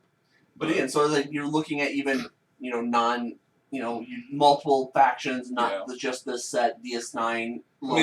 There's what's his Chroma set. I think he's technically an Alpha Quadrant Cardassian hologram. I think technically, but he's the only one that I can think of. But even in future sets, so they bring out more future holograms. Sure, it's still doesn't limit design, and that's another hallmark of a good card. A card that lets you do powerful things and also does not limit design. Yep. So, all right, I want the Cardassians as exterminated. I know why they titled it that, but man, that's a rough title. That's a rough title of a card. Anyway, Distorted Reflection. Another interrupt. When you are Cardassian personnel with resistance and lore help solve a Cardassian region mission, you may score points or make the opponent discard 3 cards. So you have flexibility. Do you want to score points and go forward, or do you want to screw your opponent? But of course, it's when they help solve a Cardassian region mission. Realistically, this card might as well just say twice per game on it, right? Because that's your theoretical limit before the 3rd one you win the game anyway. Yeah. So, but you back this up with the other interrupt that we had to go back, the one that gets you the flips, the damage flips at end of turn. Sabotage. Yep. Yep. It's just another stall card because you probably don't need those points, but you're going to limit your opponent's hand, Yep. which is always a good thing because in this game, you don't want a low hand size. Like, very few decks want that. The couple of decks that want it, they don't want a hand, and their cards are specifically designed to not have a hand. So here's a fun little thing. Here's a fun little thing with this card. It's probably not competitive, but you could build this deck just for the kitchen table, make my friend upset for one night, and then let them like beat me up the next time we get together at the kitchen table. You could pair this card with like revision the Enterprise Collection card, Temporal Shifting. Oh. And you're like, I could just put a bunch of random non-Deep Space Nine off-property like AU cards in my deck, or just the other copies of itself, because this is discard an AU card. So you're like, well, I'm going to discard cards. I'm gonna just basically play Temporal Shifting or whatever, and you either let me draw cards, or I make you discard cards, and then that moves me forward or moves you backward, and then I solve a mission. Then I play this card and make you discard the 3 cards for sure. And you can basically just make your opponent live off the top of their deck. Yeah. It wouldn't be very strong. That's not going to be like a competitive deck, because you'd be loading up a deck full of cards that don't really help it move forward. So, but it'd just be one of those like, it's just a random idea that, you know, like if you wanted just to kind of have weird fun with this card. It's one of those setups where if you can get to that point to where like you're getting your opponent off the top of the deck, it is very strong. Yeah. Because if they do find a random way to draw a bunch of cards, I solved this mission now. Oh, you just lost those cards. Mm-hmm. Again, is it powerful? No, because it is have to very solve a hard mission. to set up. But You have to solve a mission. If you can get it set up to do that, and again, like it's a stall card. Yep. If you have enough of the stall cards balanced right, yeah, they can work. It's trying to get that balance in a game where the balanced cards aren't necessarily guaranteed to come when you want them. So I'm just going to give this a 2.5. What do you give it, Mark? I'll give it 2.5 as well. Okay. Again, I like those little stall cards. Again, if you can find the right use for them, they're great. Otherwise, they do make fun casual deck type stuff. Yeah, and again, you want to just punch your opponent and then buy them a beer. Yeah. So again, when we rate these cards, you know, we give a card like a 2 or a 2.5. We're not really saying that it's a bad card or that it's like unplayable. We're just saying, and for a lot of these cards that kind of fall into that rating zone, what we're really saying is that they're niche. They have a thing that they do, and they're gonna do it, but for most decks, it's not worth doing. So, all right, that is the sort of reflection. We all serve as the card that we're gonna bounce past because we're gonna come back to it. So we get to jump all the way up to Headquarters Shipyards. Event seeds or plays on your headquarters if there is no nor here. Once each turn, when you play a ship here as your normal card play, you may draw a card. You don't get the card you don't get it for free, but you do basically turn it into a cycle, but you get it in play. So you can seed it. Because early on in the game, you focus on playing cards. And drawing cards. Yep. And then mid to late game, it's all about solving, moving through dilemmas and things like that. Okay. Yeah. Yep. And so, you know, you can make this a seed card. You can soak up one of your precious seed cards and just view it as I'm soaking up a seed card in order to draw cards, you know, as a draw card engine. But then you're playing ships to do it. And it does say another restriction is when you play a ship here as your normal card play. See, this is what's really important about this card. Mm-hmm. When you play a ship here as your normal card play, you can't pair this with the Breen drop mission because your headquarters can't be there. Okay? So you can't pair this card with the Breen drop mission, and you also can't pair this card with, like, say, STP drop. So the affiliations that are not Cardassian, even though the picture's all Cardassian Dominion, I mean, this works with any affiliation that has a headquarters. You can't pair this with STP drop because STP drop is not in place of your normal card play. I'm not a fan of this card. I don't think it's a terrible card, but I don't really think that it's going to see much play. Your most effective uses of getting a ship into play is downloading in place of a card play, which also won't work with this. You can't put this on your headquarters and then use Call for Reinforcements. Call for Reinforcements as in place of your normal card play. So you can't use call for reinforcements plus this card and get a card draw. Doesn't work. That lack of that lack of synergy there is very troubling on this card, and I just don't. I think it's inventive of the designers to come up with this card, but it's one of those cards where I'm like, I'm sure it felt way more important in their head, and probably they thought it would be way more good than it probably really is. I'm gonna give it a 2. I'm gonna give it a 1.5 because again, like I don't see much use for it. Like I could see where they thought it was gonna be good in the set. We'll talk about that in a little bit. Sure. Like I could see this card working really well with another card that had been released. Yeah. But it's missing something. Yeah. And that's a good point. I mean, depending on what that other card was and the restrictions on it, it might have been able to. Okay. Yeah, you're gonna. It would be basically you're using a seed slot for a draw engine. Yeah. There is a card in this set that revolves around you playing ships, but you can't use this card with it right now because there's only one place to play that card, and it's at a Nor. Yep, exactly.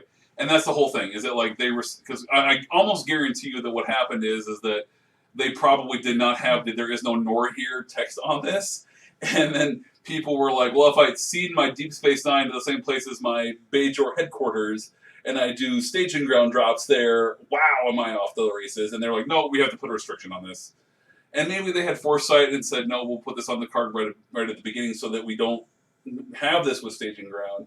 But really, without staging ground and stuff like that, that really, like, it makes this card, like, not that great because...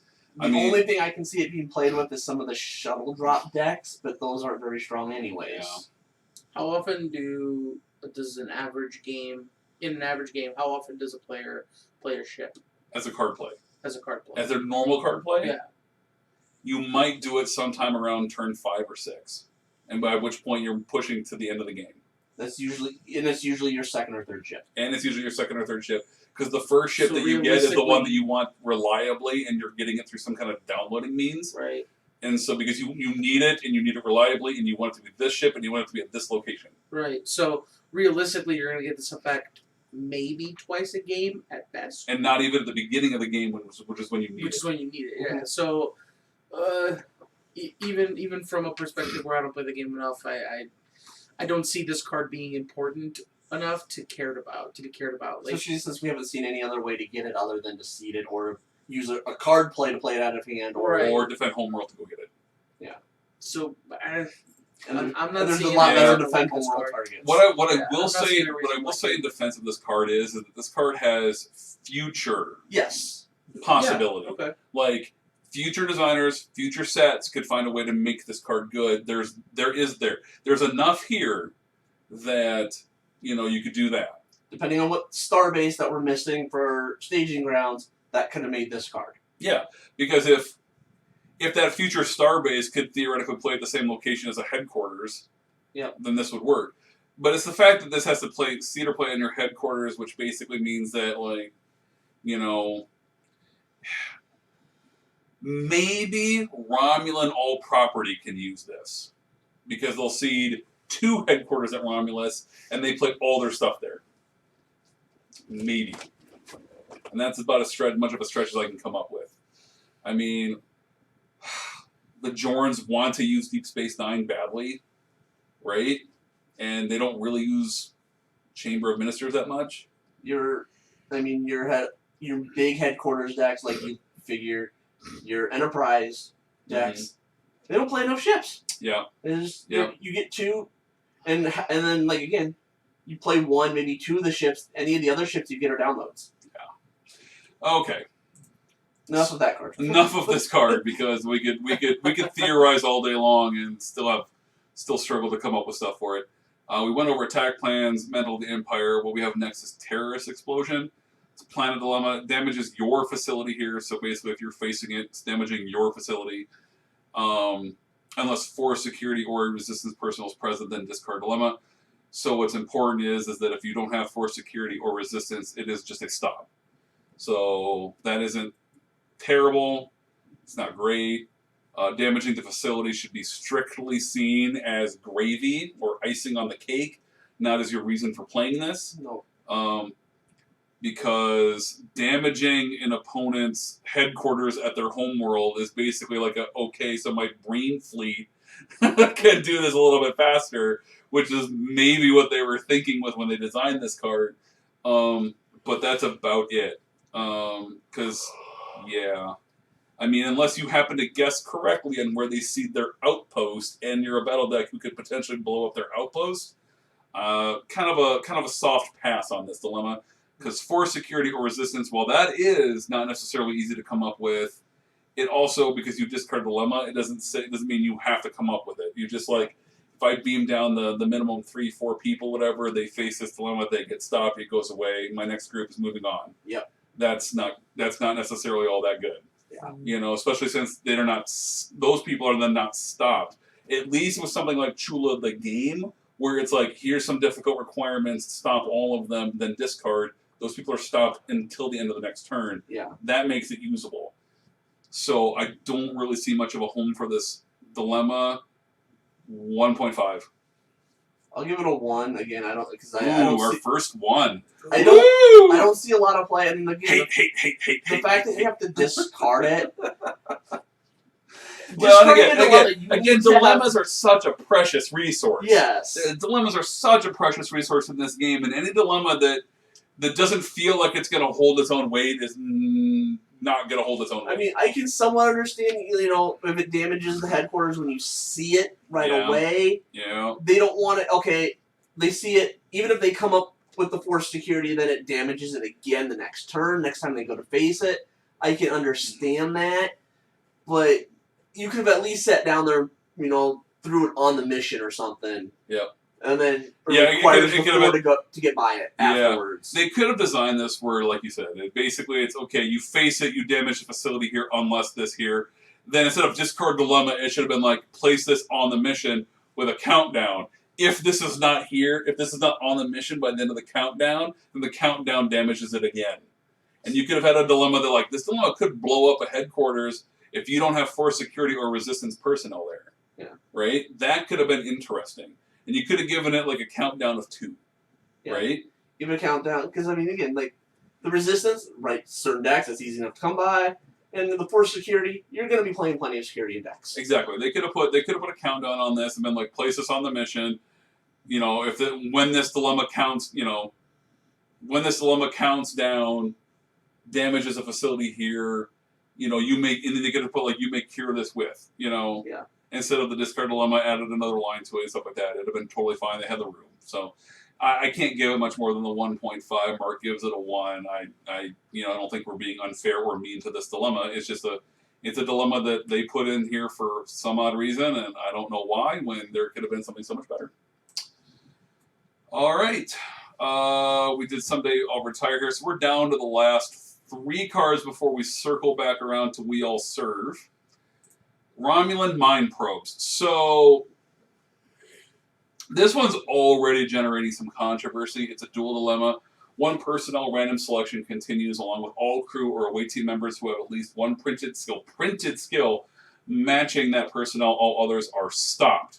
The fact that it says printed skill is important, because if it didn't, this would be destroyed by Borg. Borg would literally just be like, I already have the vinculum in play, which I definitely always have before I attempt any mission. Thank you, I'm through this. The fact that it says printed means it actually does affect Borg to a moderate degree. It will just simply depend on what drone you hit. But as Mark and I were discussing about this dilemma before we started the recording, I'm a very extremely experienced Borg player, and what I'm going to tell you is that when it comes to Borg, if you put this at planet, it's just going to face red drones, and almost all of them have security. So you're not going to really stop hardly anybody against Borg on a planet. If you put it in space, then we start to talk about it getting a little bit more interesting. But any Borg player worth their salt is probably, they're already like relying on they're already assuming that when they go after their space mission that, I might lose this cube. Right? And it's the exact reason why the Borg always have, the ability to Federation flagship recovered. and they're only, and most Borg decks will only, go through one space mission and that's it. So as far as this dilemma is concerned, it is not overpowered because anything involving random selection, where that random selection is based upon who your opponent is sending, is unreliable. By its definition, it is unreliable because it is a random selection and it's dependent on your opponent's choices leading into it. So it is an unreliable dilemma. It may stop nobody. It also, in a sense, it's a bad meta decision because this dilemma is like, I'm hurting you if you have losers in this mission attempt. Well, if they have losers in the mission attempt, it's probably a clearing the way mission attempt anyway. So what hammer are you putting behind this that even matters? Oh, I set you up. Oh, I send in my losers. My losers face this dilemma. They get stopped, they die, or get blown up to whatever's behind it. And now my real people come in and swoop to the mission. Because if you're running setup, this filter, hammer as a standard combo, then your opponent's just naturally getting through this anyway. That's always been the problem with these like random filler dilemmas. If they start a combo, then they're probably getting beat by your opponent just sending in the red shirt squad. If you set them up, your opponent goes, well, okay, so I have to put a few more red shirts in there to run through, then to get through the filter, and then hit the wall. This has always been the strategy in first edition. This dilemma is not in any way broken because it simply can't be. It can't be overly strong because all it is a filter. Filters have always existed in this game. There's just a varying variety of it. But, you still have to either have it lead the mission attempt, be in the middle of the mission attempt, or be at the end of the mission attempt. And I can talk to you over and over and over again about why in any of those positions there's a natural strategic weakness to it. Because it's just a filter. It doesn't do anything else. If it filtered and hammered you all in one dilemma, that's a whole different matter. That's called spatial rift. If it filters and hammers you all at the same time. Or if it potentially hammers you and walls you at the same time. But cards that are just a filter have never been overly strong in this game because they just simply can't be. Yeah, I'm in the same boat. I mean, the random selection, I think there's only one way, and that's what the not gold or whatever. There's one way to make random selections your choice. It's that whatever card that you can gold, yeah, literally gold. Yeah. Gold exclamation point. Shout out to Neil. Yeah. He loves his card. Yeah, I think that's about the only way that you can make this any use is you have gold, because then it's your choice of what you can stop. Yep. But even then, my TNG Fed deck, my red shirts is the bridge crew. Yeah. Have fun choosing one of them and not stopping, more than maybe one or two others.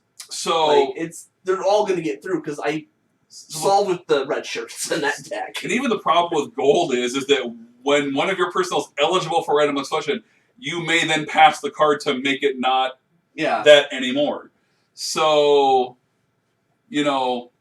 gold doesn't necessarily help this. All this does is just say, well, you're going to want to pass gold to me. Yep. That's all this card would do vis-a-vis gold, all right? So... Yeah, like I said, there's no reliable way to make that selection your choice. Only way this dilemma is any good.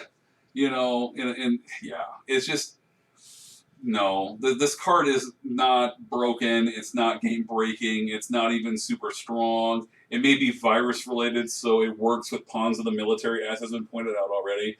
But it doesn't have any requirements on it, so Pawns of the Military doesn't add anything to it, okay?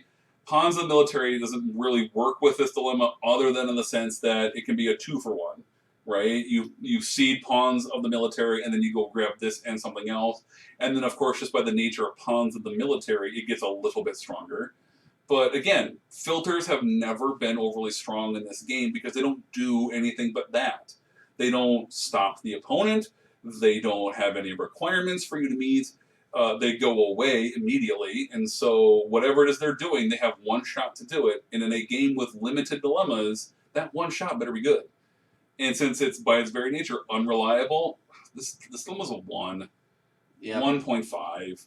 I mean, I'll give it 1.5 only for the fact that it's dual. Okay, that's a fair point. We're both giving it a 1.5.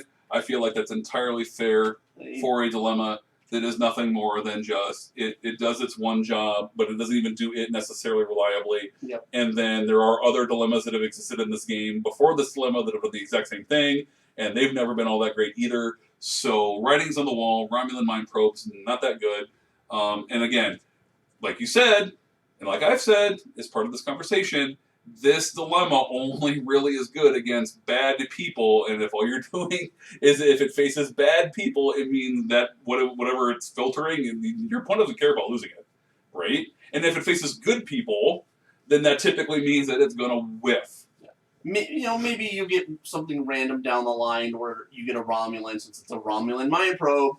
You come across a Romulan or something that lets you download this, like the Kazon bomb, but yeah, or then it's at least something out of the blue pop up on you. But or there's always the possibility that they make a future dilemma that says download 2 Romulan dilemmas. Yeah. I mean, there's always a future design space, but the truth of the matter is, though, that I can only really judge a card where it is at right now, and that's our whole purpose of this video is to judge the cards as they are now. Yep, and right now, not reliable. Not right now, not that super good. Someone will play it. Oh yeah. Which is why it's not a 1 or 0.5 rating. Yeah. But it's I could substitute this with Chul the Chandra and probably have better effect. Yeah. I mean, there is one combo that I can. There is essentially one combo that I can think of that it might be useful in, but it falls victim exactly to what I'm just saying, and that is that, okay, well, if you have this dilemma lead, then whatever you're hammering has to be right behind it, and then that hammer itself has to be decent because your opponent's already seen 2 dilemmas out of your 3, most likely. This is one of the things where it's like, this card gets better if you can put it into a 4-card combo. But if you're seeding 4 dilemmas, that doesn't mean that this dilemma's good. It just means that you've got 4 seed cards under there, and that is already naturally good. Yeah. So this card doesn't get better. I'm not giving this card a higher rating because it can go in 4-card dilemma combos and be really good. Well, anything in a 4-card dilemma combo is good. Yeah. Right? It's a 4-card dilemma combo, right? Okay. Romulan mind probes, meh. I don't care what anybody says, meh. All right. Plasma currents. So this is the space companion to Someday I'll Retire Here. Okay, it's basically just the space version. To get past requires strength greater than 50 plus 10x, where x equals the number of other missions in this region if it is in a region. Otherwise, x equals 0. So again, the whole you need strength greater than 50 is very much a standard staple of dilemma requirements. So strength greater than 50, especially since modifying strength with hand weapons is a pretty typical thing. This version is even less reliable of doing what you wanted to do than the planet version was. Yeah. Now, granted, we did give the planet version 4s, but that was integrity. But that was integrity, which is harder to boost overall, given the strategic considerations of the game, than strength is. Especially since, what I will say, though, is that this is still not worse than a 3, because any space dilemma that has, not insignificant requirements that forces an opponent to commit to it is, by its very definition, good. Yes. Just based upon the way this game is. Because, again, in the standard construction of here's a qualifier, here's a filter of some kind, and then here's a massive hammer, this is your setup. This is your commit resources. Or inversely, this becomes here is the thing you can't get past at the end, right? Yeah. Then just the simple fact that it's not necessarily predictable. We talked about that before, and then of course, it does essentially stand on its own, and then it can also make itself tougher based upon meta matchups. I'm going to bump this one down to 3.5 just because of the fact that it's strength, not integrity. And strength is typically higher in this game on an average personnel. And, of course, hand weapons are more prevalent than Kupalaka. So, 3.5 for me. Same here. Again, the strength, it's easier to boost. Granted, with some of the, newer dilemmas, that require integrity on planets. Yep. Some of those decks, they may not be focusing as much on getting, hand Mhm. weapons to get through Den of Venero parasites and protecting people because they still have to send a lot of people because they have to meet the integrity, not the strength. Yep. So they might not be, focusing on getting as many weapons. Yep. And I will say, I usually have one in most of my decks. I'll have a hand weapon. Yeah, well, you just have to have hand weapons in your deck because of the fact that Den of Venero parasites is a thing. And the fact that people will just randomly try to battle you on a planet is a thing. Whereas integrity is really just qualifying for dilemmas and stuff like that. So, and since it is in space, you're not really looking at having your hand weapons with you in space. You're looking to have your hand weapons with you on a planet. So exactly. You run across those random ones. Oh, I get stopped here, or Yep. my hand weapons are over there right now. Do I Yeah. go get them, or do I just commit a few more people? And that's where a 0.5 comes from for me, is the simple fact that it becomes more effective in the sense of people typically don't bring their hand weapons with them into space because they're trying to protect them for the planet. If they're doing space first, they'll bring them to space if the space is the second thing they're doing. But they typically don't bring them if it's first. And so for that reason, you can be like, oh, I caught you just trying to micro team with 4 dudes in space. They're not going to get past this. But then they will turn around next turn and be like, okay, now I'm just going to have these 3 dudes do it with these 2 guns. And in that sense, this dilemma thing gets worse because it didn't actually make you qualify hard enough. Yeah. So for that reason, that's why it definitely comes down to a 3.5. And I might be generous on that just because of the fact that there are essentially, in my opinion, there are better qualifiers in space. But depending on where you're doing the space, do you go get your hand weapons?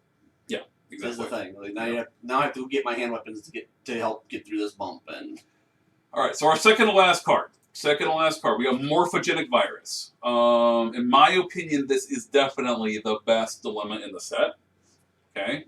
There's only 5 dilemmas in the set, but of the 5, I think this is the best one. Duel. Place on one personnel present random selection. That personnel and all your personnel of the same species are all attributes -2, cure with 3 biology or any 2 intelligence. Again, this is also virus related, so this is another one. It gets a boost with pawns of the military. And again, the problem with it, once again, is the fact that it is a random selection, so it is in a sense not reliable. But a lot of decks will have a lot of a similar species, right? Yes. So, Bajoran decks tend to have a lot of Bajorans in them. And Borg decks are all Borg, other than the people that they've assimilated, okay? There's, Borg affiliated cards, the personnel, the drones, they are Borg species. Now, species typically doesn't matter for Borg, except when, it's your opponent's card, it's your, so, and even at a minimum, that personnel still attributes -2, regardless of this line right here. So Borg don't entirely ignore this, right? Realistically, what this is really for is obviously for hitting Jem'Hadar, for hitting humans, Klingons. This definitely hurts Klingon decks pretty good, The problem Enterprise, it'll hurt pretty well. Any of your your alliance decks are gonna kind of just shrug off on it in a sense, but a lot of your other decks, they're gonna have other species in them, but if you hit that right person, then it can really hammer them. Yeah, because the thing is though is that unlike the filter, this has an ongoing effect, right? Yes. And so just strictly speaking, an ongoing effect is almost always better than just straight filter. So this is why this is at least better than Romulan mind probes, because it's doing something other than just a filter, right? Yep.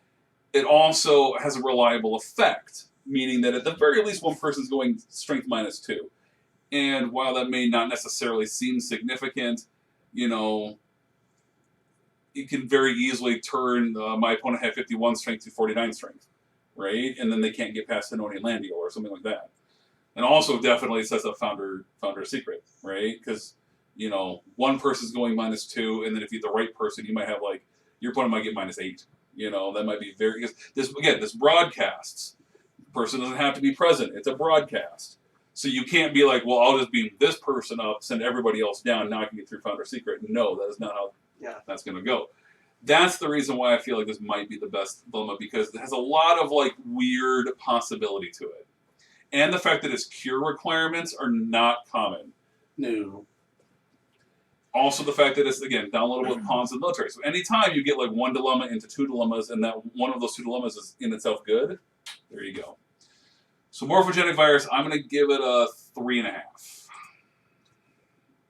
I'll give it the same, just because, like, again, it broadcasts it, so it's not like, oh, it targets this, I get stopped, I'm just going to now move this person off to the side.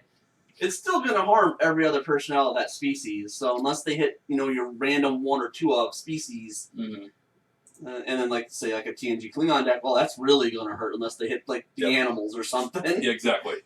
So even though I said like I think this might be the best dilemma, it's not getting the highest score. But that's simply based on the fact that Someday Our Tiger has like a definitive like this is what it is. And morphogenic virus does have that random element to it. So I can't put it above it on a score, but this dilemma also has the possibility of like, it's one of those things where it's like the strength of this dilemma is in the fact that it has so much possibility to it. That if you do like gold it, does your opponent really want to like, force gold back to you? Like there's things that make it better than just your standard filter. So that's morphogenic virus. Now, Mark, let's go back to, we're going to go back to We All Serve.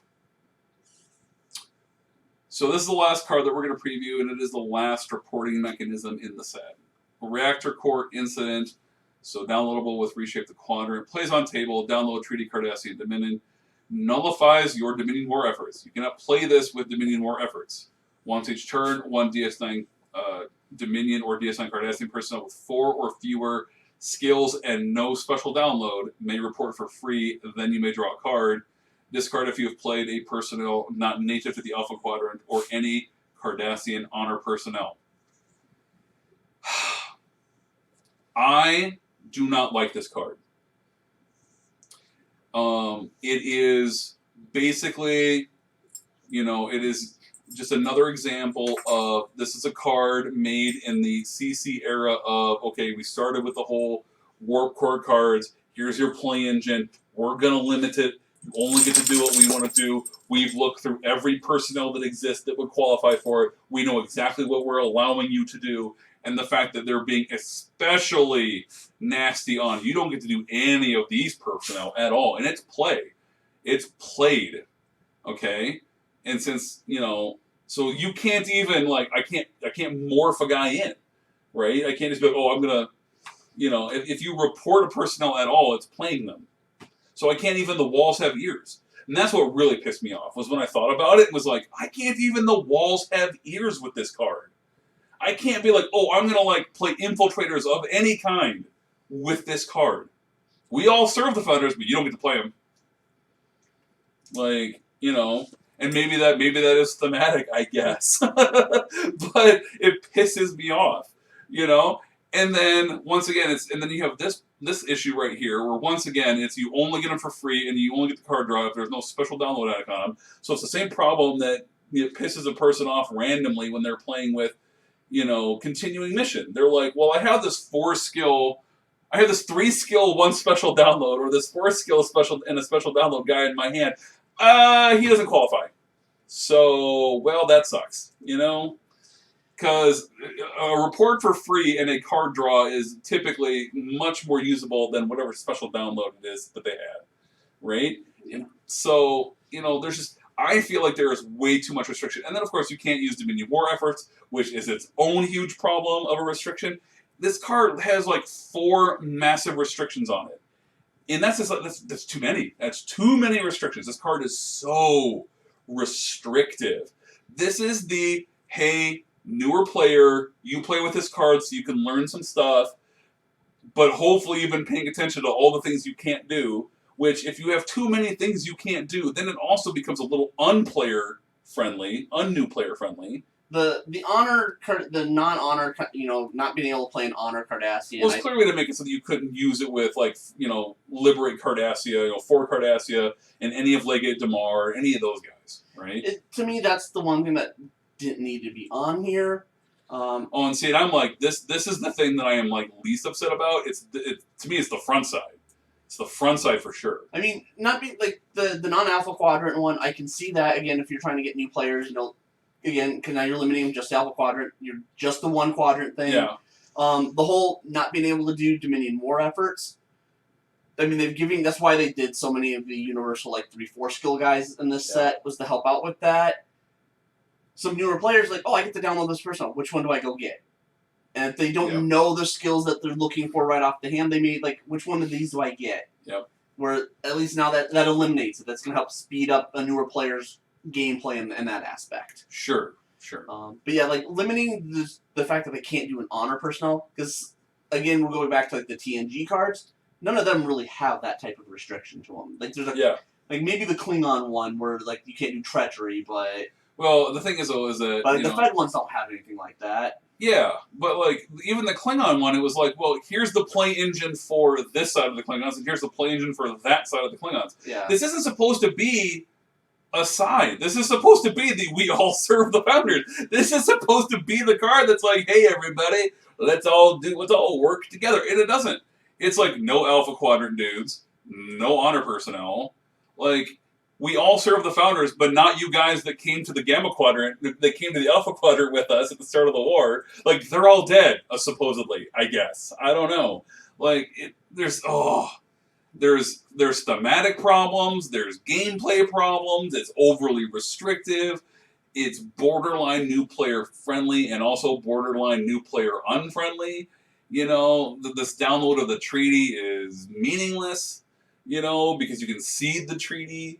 It's one seed card. I mean, especially when you have, basically it's this is just the card that is, here's the Alpha Quadrant Dominion. You're going to design them the way we want you to design them, and that's all there's to it. Yeah. Right? I mean, at least you can use the Sona with it. I mean, that's about the only thing that makes me okay, you can use the Sona with it, but, right? Yeah. Yeah. This is basically, this is the card that goes with your alliance with the Sona, and that's clearly how they designed it. But once again, Kevin, the I like to push boundaries player, is screw you for putting 4 restrictions on this card. Right? Yeah. That is, it's a lot. It's a lot. It's It is a lot. so much. And granted, it's okay, well, it narrows down who I can play, but that's exactly the problem. I don't want to be narrowed down, okay? This isn't telling me no so much as this is telling me, you stay in your sandbox. You don't get to, leave the sandbox. Come on. It's too much. You could have if you had taken any one of these parts off of it, then I'd have been okay, this to me feels like it's about right. Right? Give me Dominion War efforts, or give me, Or give me or give me Cardassian honor personnel, or give me, even a limited. This didn't have to say you played any non-native personnel to the Alpha Quadrant. It could have just been it could have even been you may download whatever and then have it be if you have played any personnel, because you already downloaded the one you get. You could have been at least give me something, give me a little bit back, give me a little bit of taste, right? So I don't like this card at all. I give it a 2. I want to give it a 1, but I'll give it a 2 because there's going to be people who play it. There's going to be people who enjoy it. It's not me. And it's not probably any other serious high-level player either, because of how restricted this is. Yeah. So I don't, I just... The Dominion War efforts alone is a huge problem, because Dominion War efforts is, easily as, if not more... more freedom than this, because realistically speaking, Dominion War efforts plus Deos is the exact same thing this is. And then, oh, by the way, I get all these other non-Alpha Quadrant people too. So, I 2. What do you think, Mark? I'm going to give it a 2.5 just because of the to me it'd be a little bit higher if they took off the whole, Cardassian being able to play honor Cardassians to it. Yep. I mean, I completely understand the whole aspect of not wanting, of nullifying the Dominion War effort, because then that's 2 free people a turn. One of them that you get to choose. Yep. It is a way to, again, try to help speed up some newer players, because they're not trying to, okay, which one do I need? which ones of these guys have the skills I'm looking for, like, and they're spending, looking through the deck twice, trying to find the one that they want. Holy cow, Mark! Look at this. Look at this. When you we rated the set exactly the same on total. All right. So, quick Z says you got your phone on you. Pull up your calculator and I probably know how to do this real fast on here, but I don't really You want want to find the average? Yeah, I see the average again. I see the average. So it'd be 171.5 divided by 54. I know the function's in here somewhere, but I'm just trying to keep things simple so I don't delete things accidentally. 3.175. 3.1. 3.2. So 3.175 is what I'm gonna, because this is the additional digits will matter in the future potentially. So. Okay. So Mark and I are giving this at an average. So then it'd be 3.176 because the next one's a 9. So if we're going to 3 digits, that rounds out to a 6. Okay. Fair enough. If you want to be specific. If I want to be super specific. Yeah, you want to be super specific. All right. That is fair. We'll be super specific because that's what this is all about. Okay. All right. So Mark and I are apparently giving this set exactly a 3.176 rating, which basically, I guess, if 3 is the average, then it is just above average. It is just above average. Which is not bad. Because that means that the set has cards you want to play, cards you don't want to play, and cards that fit in the spectrum of it has playability in good situations. It has, and you're just going to play it, whether you want to or not. It's exactly. Going to.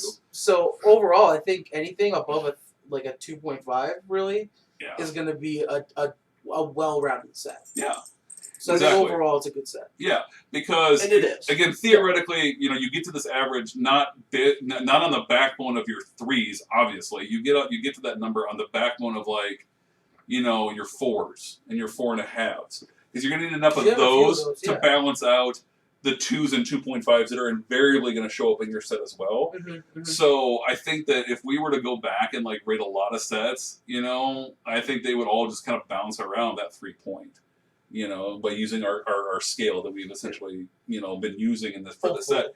So I don't think that this 3.176 is an indictment. If anything, I think it's just I think it's either a positive or it's a net even.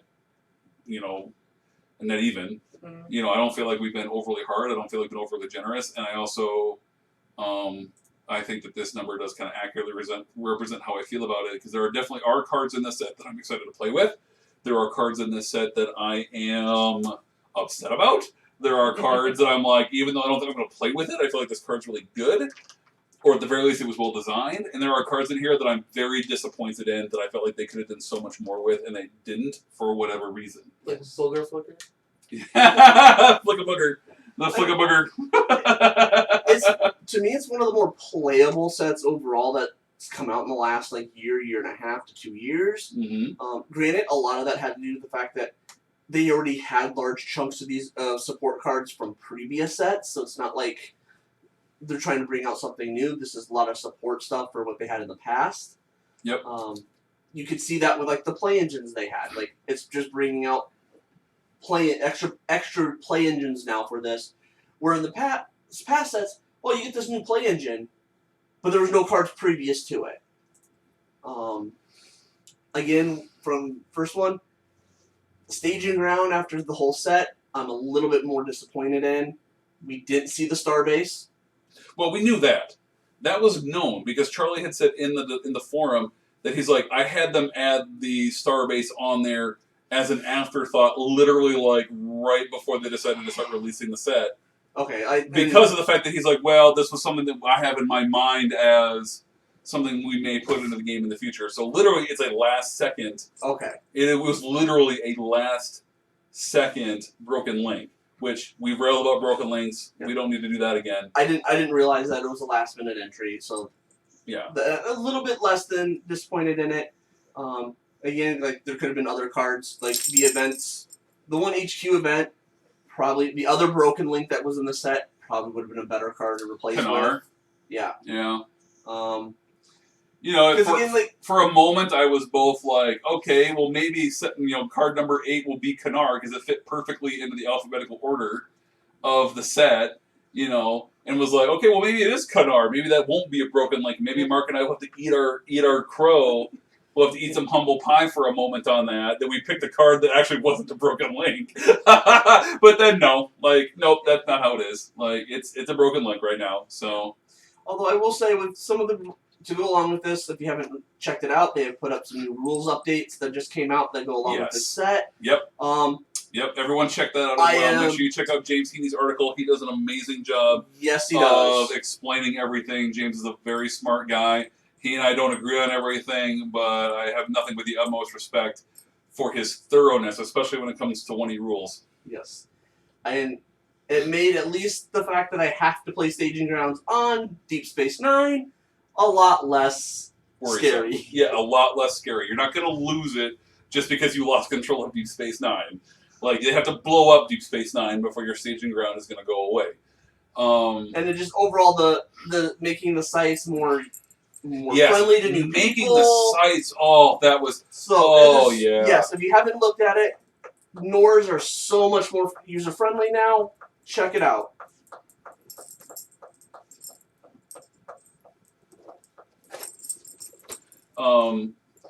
So yeah, I mean the rules definitely very positive, I think, on the whole. So like I said, everyone needs to just check that out, think about it. Definitely go to James. Definitely go to James if you have any questions on that one. All right. So for everyone at home, the little puppy girl is trying to get all of our attention to go do something, but then we're trying to get her to do something quietly, but she won't do it. So she's being a pain, so I'm going to have to call it out. Coco, go outside. Go upstairs. Go outside. Silly puppies. I tell you what. If they weren't so darn cute. Can't live with them. Can't live with them. Yeah, you can't live without them, but you don't want to. Good thing we can live with them because we can't live without them. Right. So Mark's gonna step away for a moment here. Okay, so we'll come back to we'll come back to a thing. What I was gonna do next. We'll wait for Mark to come back. So Z, I want your opinions since I have you here. Sure. I want your opinions on the set as a totally new player. Like, you saw especially like Mark and I rail on We All Serve, but if you were a new player, do you feel like this is what you would want though? Would you want those restrictions to help keep things simple for you? Or would you also be like, if I'm going to play in this sandbox, I really want to play in the sandbox? So, my personal opinion on restrictions is if there are too many, it makes the game more complicating because then you have so many things you have to, especially as a new player, you have so many things you have to constantly keep track of now to make sure this condition is met. In your deck building phase. In building the deck, by putting so many restrictions to keep playing the game simple, you've made deck building more complicated. Yeah, so, and for a new player, that makes it hard for them to want to put in the effort of building a deck when they know that a lot of the things they want to do gets taken away.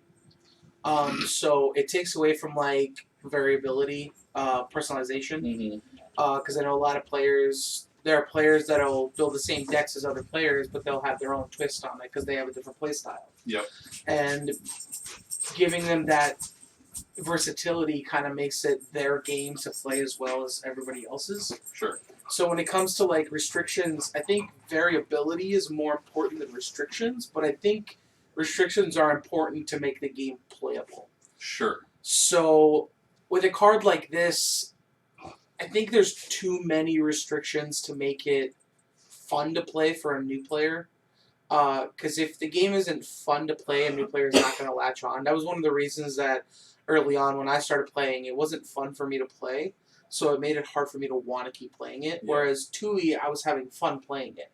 Yeah. So all in all, I think if it came down to just a sentence, it would be, I think restrictions are important, but versatility makes the game more fun. So this card isn't something that I would enjoy or really want to even look into putting into my deck. Sure. Just because it would be too many things for me to want to consider or have to consider in order to put it into my deck. And then I would have to remember those things and why it's in there. And as a new player, that's too many things to keep track of. I mean, 1E is already a game where it's like not new player friendly because of how many moving parts are involved. Exactly, in it. exactly. And whereas like you know, whereas the Warp Core cards for TNG were a nice balance of we have some restriction for you, but we're not overly restrictive. Okay. This card then like doesn't understand that. Mm-hmm. Right? Mm-hmm. Like the Warp Core cards for TNG are you get to play cards that have the TNG property logo on it, and then the rules of the game that you had to learn is that when you report a personnel, they have to report to a matching or compatible facility, Mm-hmm. and they are either matching or they're compatible via treaty. This card is like, hey, here's your treaty so that you understand you can play them together, but you don't get this kind of personnel, and you don't get that kind of personnel, and you definitely don't get this kind of personnel, and then, oh, by the way, this very popular, well-known way to get personnel in play, we can't use that either. It's too much. It's too much. This card needed to be closer to the Warp Core cards and not this. Okay? Because the first, when you're looking at new players and bringing them into a game, their first instinct about cards or situations, that's usually what they're going to go off of to either project them forward into the game or pull them away from the game. Right. My first instinct, as you guys were talking about this, is to just avoid this card.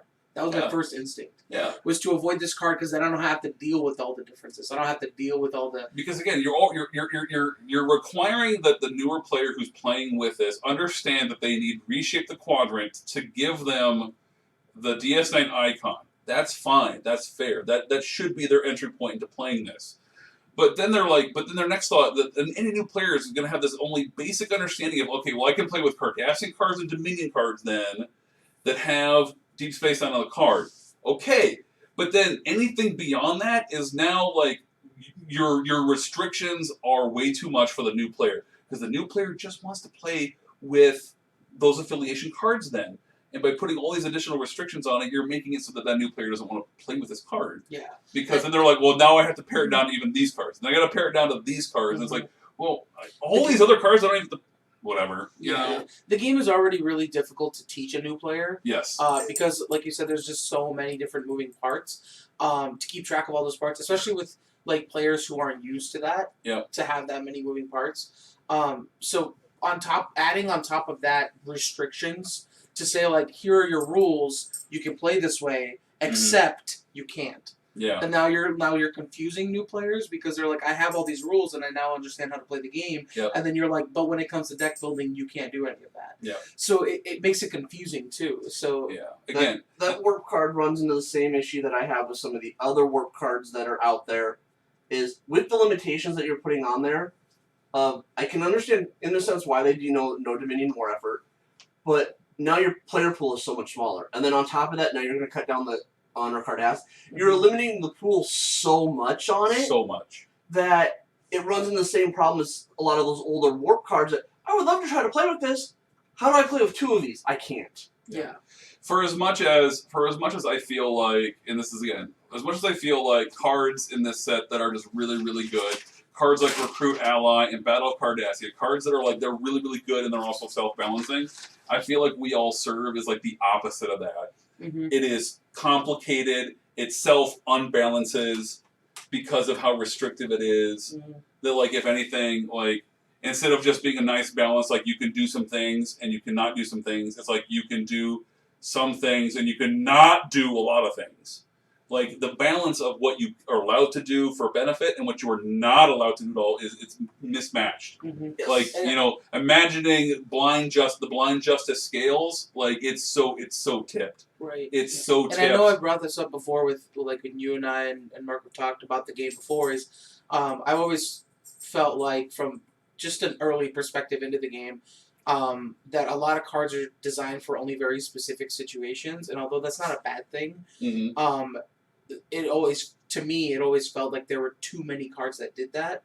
So it took away from that personalization that I was talking about, where a lot of people want to build decks that fit them, their play style, their personality. Yep. And when you don't have the ability to do that a lot in order for you to play a winning deck or a deck that doesn't lose every game, if you take too much of that away, then people don't feel like they get to put their own spin on things. Yep. And that kind of takes away from them wanting to play the game because it's fun for them. Yeah. It's like, if I have to play the game to where I have to play the deck. In order to win with this deck, I have to play it the way you have fun with it, not the way I have fun with it. That's not going to be a game I want to get into. Especially since 1E has so many opportunities for a person to put their own little spin on the deck. Yeah. It really is this line right here that I think is the real, like, this is like the core of what I hate about this card. I could live with no Dominion War efforts. I really could. Because some restriction breeds creativity. Yeah, exactly. That is a design precept. Yeah. When when I joined the design team for 2nd edition, Charlie made that absolutely clear to me. He's like, let the restrictions, let the instructions that we impose on ourselves free our minds. It was something like close to that he said to me in like one of the forums in one of our chat sessions. He's like, when we decide what we're gonna do for a theme for the set, that restriction of what we want for the theme for the set should be the restriction that opens your mind to new possibilities. Right. We say you can only play on this block, but you can build whatever house you want on it, right? Yeah. And so that's what I think. Like, that's what really pisses me off. Is that like you don't have the ability to like temporal micro wormhole anybody in or whatever. This card could have also said, you just may not play with any gamma or non-alpha quadrant missions. If it said that, then the natural reporting rules would have made the hoops that you have to jump through to get your non-alpha quadrant personnel be fair and balanced. Either you believe that those other cards are balanced, or you do not.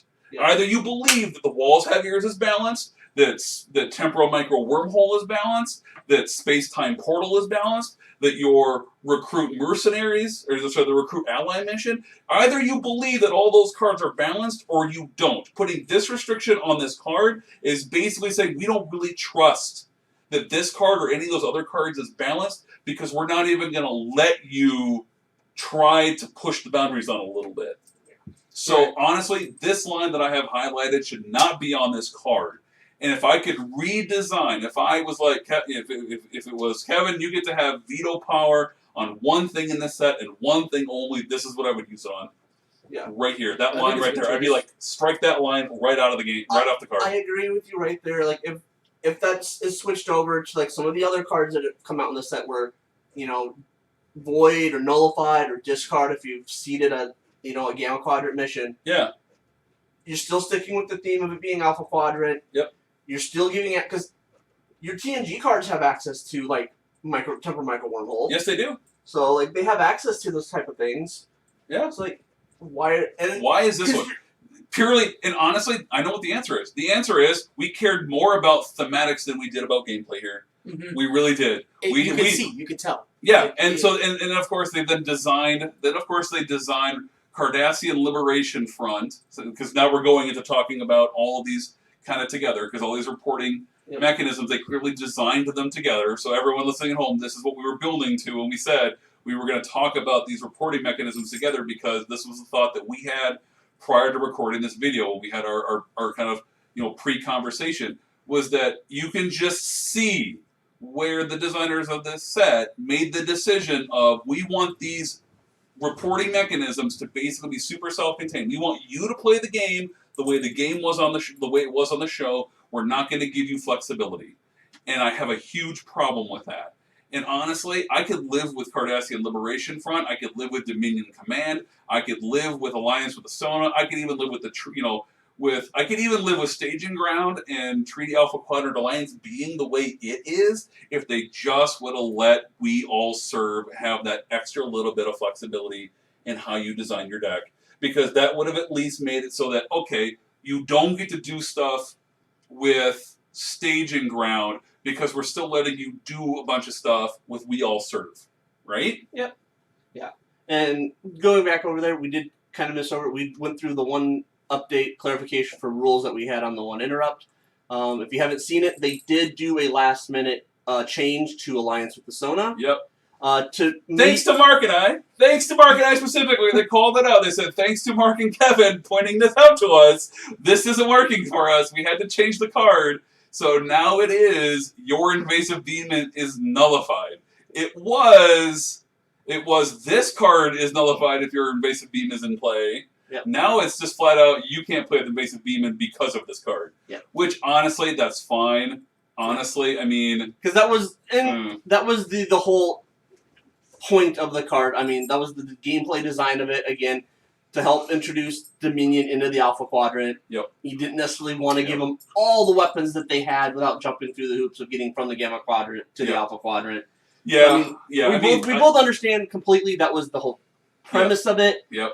And to me, I'm glad they got it fixed. Yeah. Fix it Because this now. was Fix it because now. some of the problems that I found with some of these cards in 1E is there are so rule intensive that people found ways to get around the intent of the card. Yep.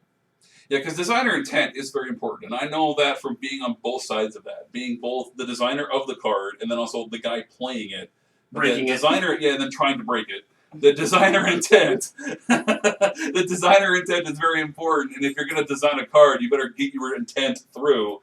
Unfortunately, clearly they didn't quite get it through in their first draft of it here, and then they got it way too far here. Yep. They overshot. Like they overshot. Yeah, okay, because they were worried about this card being the same situation as the previous card, and then they were like, let's just fix it immediately, but they didn't know where the wall was, where to stop. Yeah. They just kind of pushed it a little too Yeah, far. because it's very easy to do, and It is, I definitely don't want to make it sound like I'm like personally angry at whoever designed this card. Yeah, no, card I'm design not. is a difficult thing to do. Oh yes, this is very difficult. Yeah, because you design a card. You design a card, you send it to play testers, you hope for the best. I did that 100 times in 2 weeks. I would design a card, and then I would give it a kiss on the cheek and send it off to school and be like, okay, hope you come back alive. And bruises, and you're like, okay. And then the play testers would beat it up and steal his lunch money, and then tell me what I needed to do to make it more prepared for school. This metaphor is weird, man. But so true. It's so accurate, yeah. So, that's just how I feel about it. That and I feel like we've definitely talked this one to death. I feel like everyone at home who's listening definitely understands our thoughts and feelings on it. The set has released. They're not going to change We All Serve to accommodate us now, not to that level. Like, it is the way it is, but it basically just means that I'm just going to be perpetually disappointed in this card, and I don't think I'm ever going to play it, just because of the fact that, like, it's just too restrictive. It doesn't, and it's not that I would not play it because of any kind of vindictiveness, I just purely don't think I'm ever going to play it, because it just clashes with my own play style so badly that I don't think I even want to try to mess with it. Yeah. Like, I don't think that any time that I would put into trying to push the boundary on this card is going to be worth it. Because they've made it so restrictive. And this is the thing, this is a lawyerism. But the reason why contracts are so long is because of the fact that if you put 100 little tiny restrictions on there, you make it that much harder for anyone trying to abuse it to find it. Yep. Right? So you get that sort of security by proxy. Mm. That's the lawyerism. It's called security by proxy. It's the idea that if you make something extremely complicated and restrictive, then you make it so that anybody who tries to then abuse it loses their willpower before they find it. Right? So, anybody out there who wants to know why their Apple contract is so damn long, that's why. Because you're not going to go looking for and it's not just billable hours. There's always that too. There's also billable hours. But, but realistically, it's called security by proxy. It's a lawyerism. So, yeah. Anyway, so that is Dogs of War. We've gone over it top to bottom. You know what Mark and I think. I'm very glad that Z was here to also give his thoughts, because there definitely was a few cards that we wanted to talk about today where we really wanted an absolute new player's perspective. Thank you so much, Z, for providing that. Anytime. And now we're going to have a little bit of fun before we wrap up. So while we were doing pregame for this recording, we were talking stuff out, but Kevin also had time to do some memeing, because it's a fun little thing to do. So based on the cards of this set, I came up with a series of memes for everyone to look at and laugh at. The first one is, using space-time portal to report with crew, no. Using STP to bounce your breed ship to have it report with crew to recruit ally. So, yeah. Anyway. That's the only one I'm going to explain because in order to make it fit, I had to go STP. So STP is Space-Time Portal. So everybody new players or anybody who might not understand, STP is Space-Time Portal. It has two functions. It's either report an AU ship with an AU crew for free as an action, or its function is to bounce a ship back to your hand. So yeah, I don't know. This was like the least funny of my memes, but it's the first one I thought of because, as I was driving home, I thought of this. I'm like, oh, that recruit ally mission is so damn good. I'll bounce the ship that's on the other side of the space line and then just report it here. And then report with crew here. Because people were talking already about like, well, I'll STP my ship in my staging ground deck in a pinch. I'll seed one STP so that I can bounce a ship in a pinch because I just randomly don't have one for the personnel I have in my hand. That also works with the Breen recruit ally mission too. You can actually just see it in STP and then, you downloaded a Breen ship early and then you can report with crew later. So anyway, so this is both a meme and a strategy guide. All right. Next, it's the balloon meme. Romulan mind probes will stop who I needed to, but you're being held by the reality of random chance. Yeah. Yep. All right. And next, this one might be a little hard to read, so I will read this one. She's a new prep player, and she's at that special age where she has only one thing on her mind. Playing a new affiliation? No. Playing with 4 affiliations at the same time. Staging ground joke. 5 affiliations, but they're not aligned. Right. Yeah. Alpha Quadrant Alliance treaty joke right here. Okay. Next, it's the buttons. Play friendly and not worry about Ketracel White, or play unfriendly but manage your Ketracel White. This is, of course, a reference to their change to alliance with the Sona. It's a tough decision. All louder, Crowder. B-type Warbird is really just a modified Daenerys.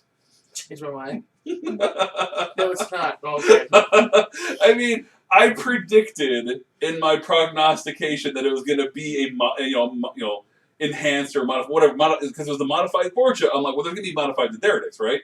Well, they did give me the universal Romulan ship that I anticipated they would, but it was not that. But really, it's that. It's that. All right. Bernie, I'm once again asking for you to increase white production at Devos 2. The 1%ers of the Alpha Quadrant Alliance are threatening to take over our territory.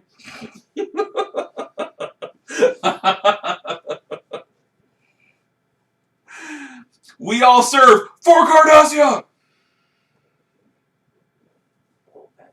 Yep. We are one big happy family, in reference to the One Big Happy Family. We are one big happy family. Only the Gamma Quadrant. And that was the memes for today. So, yeah, hope you guys enjoyed them at home. I thoroughly enjoyed making them. Sometimes my sense of humor is great, sometimes it's not. You decide. So, thanks everybody for watching and listening to our Dogs of War set review part number 2. Again, I am Kevin Hostrone Yeager. This is Coco the Binksy Girl Banks, Mark the Basement Muston, and Zlatan the Bosnian Triple Farmer Terzic. Thank you so much for watching, and may the profits be with you.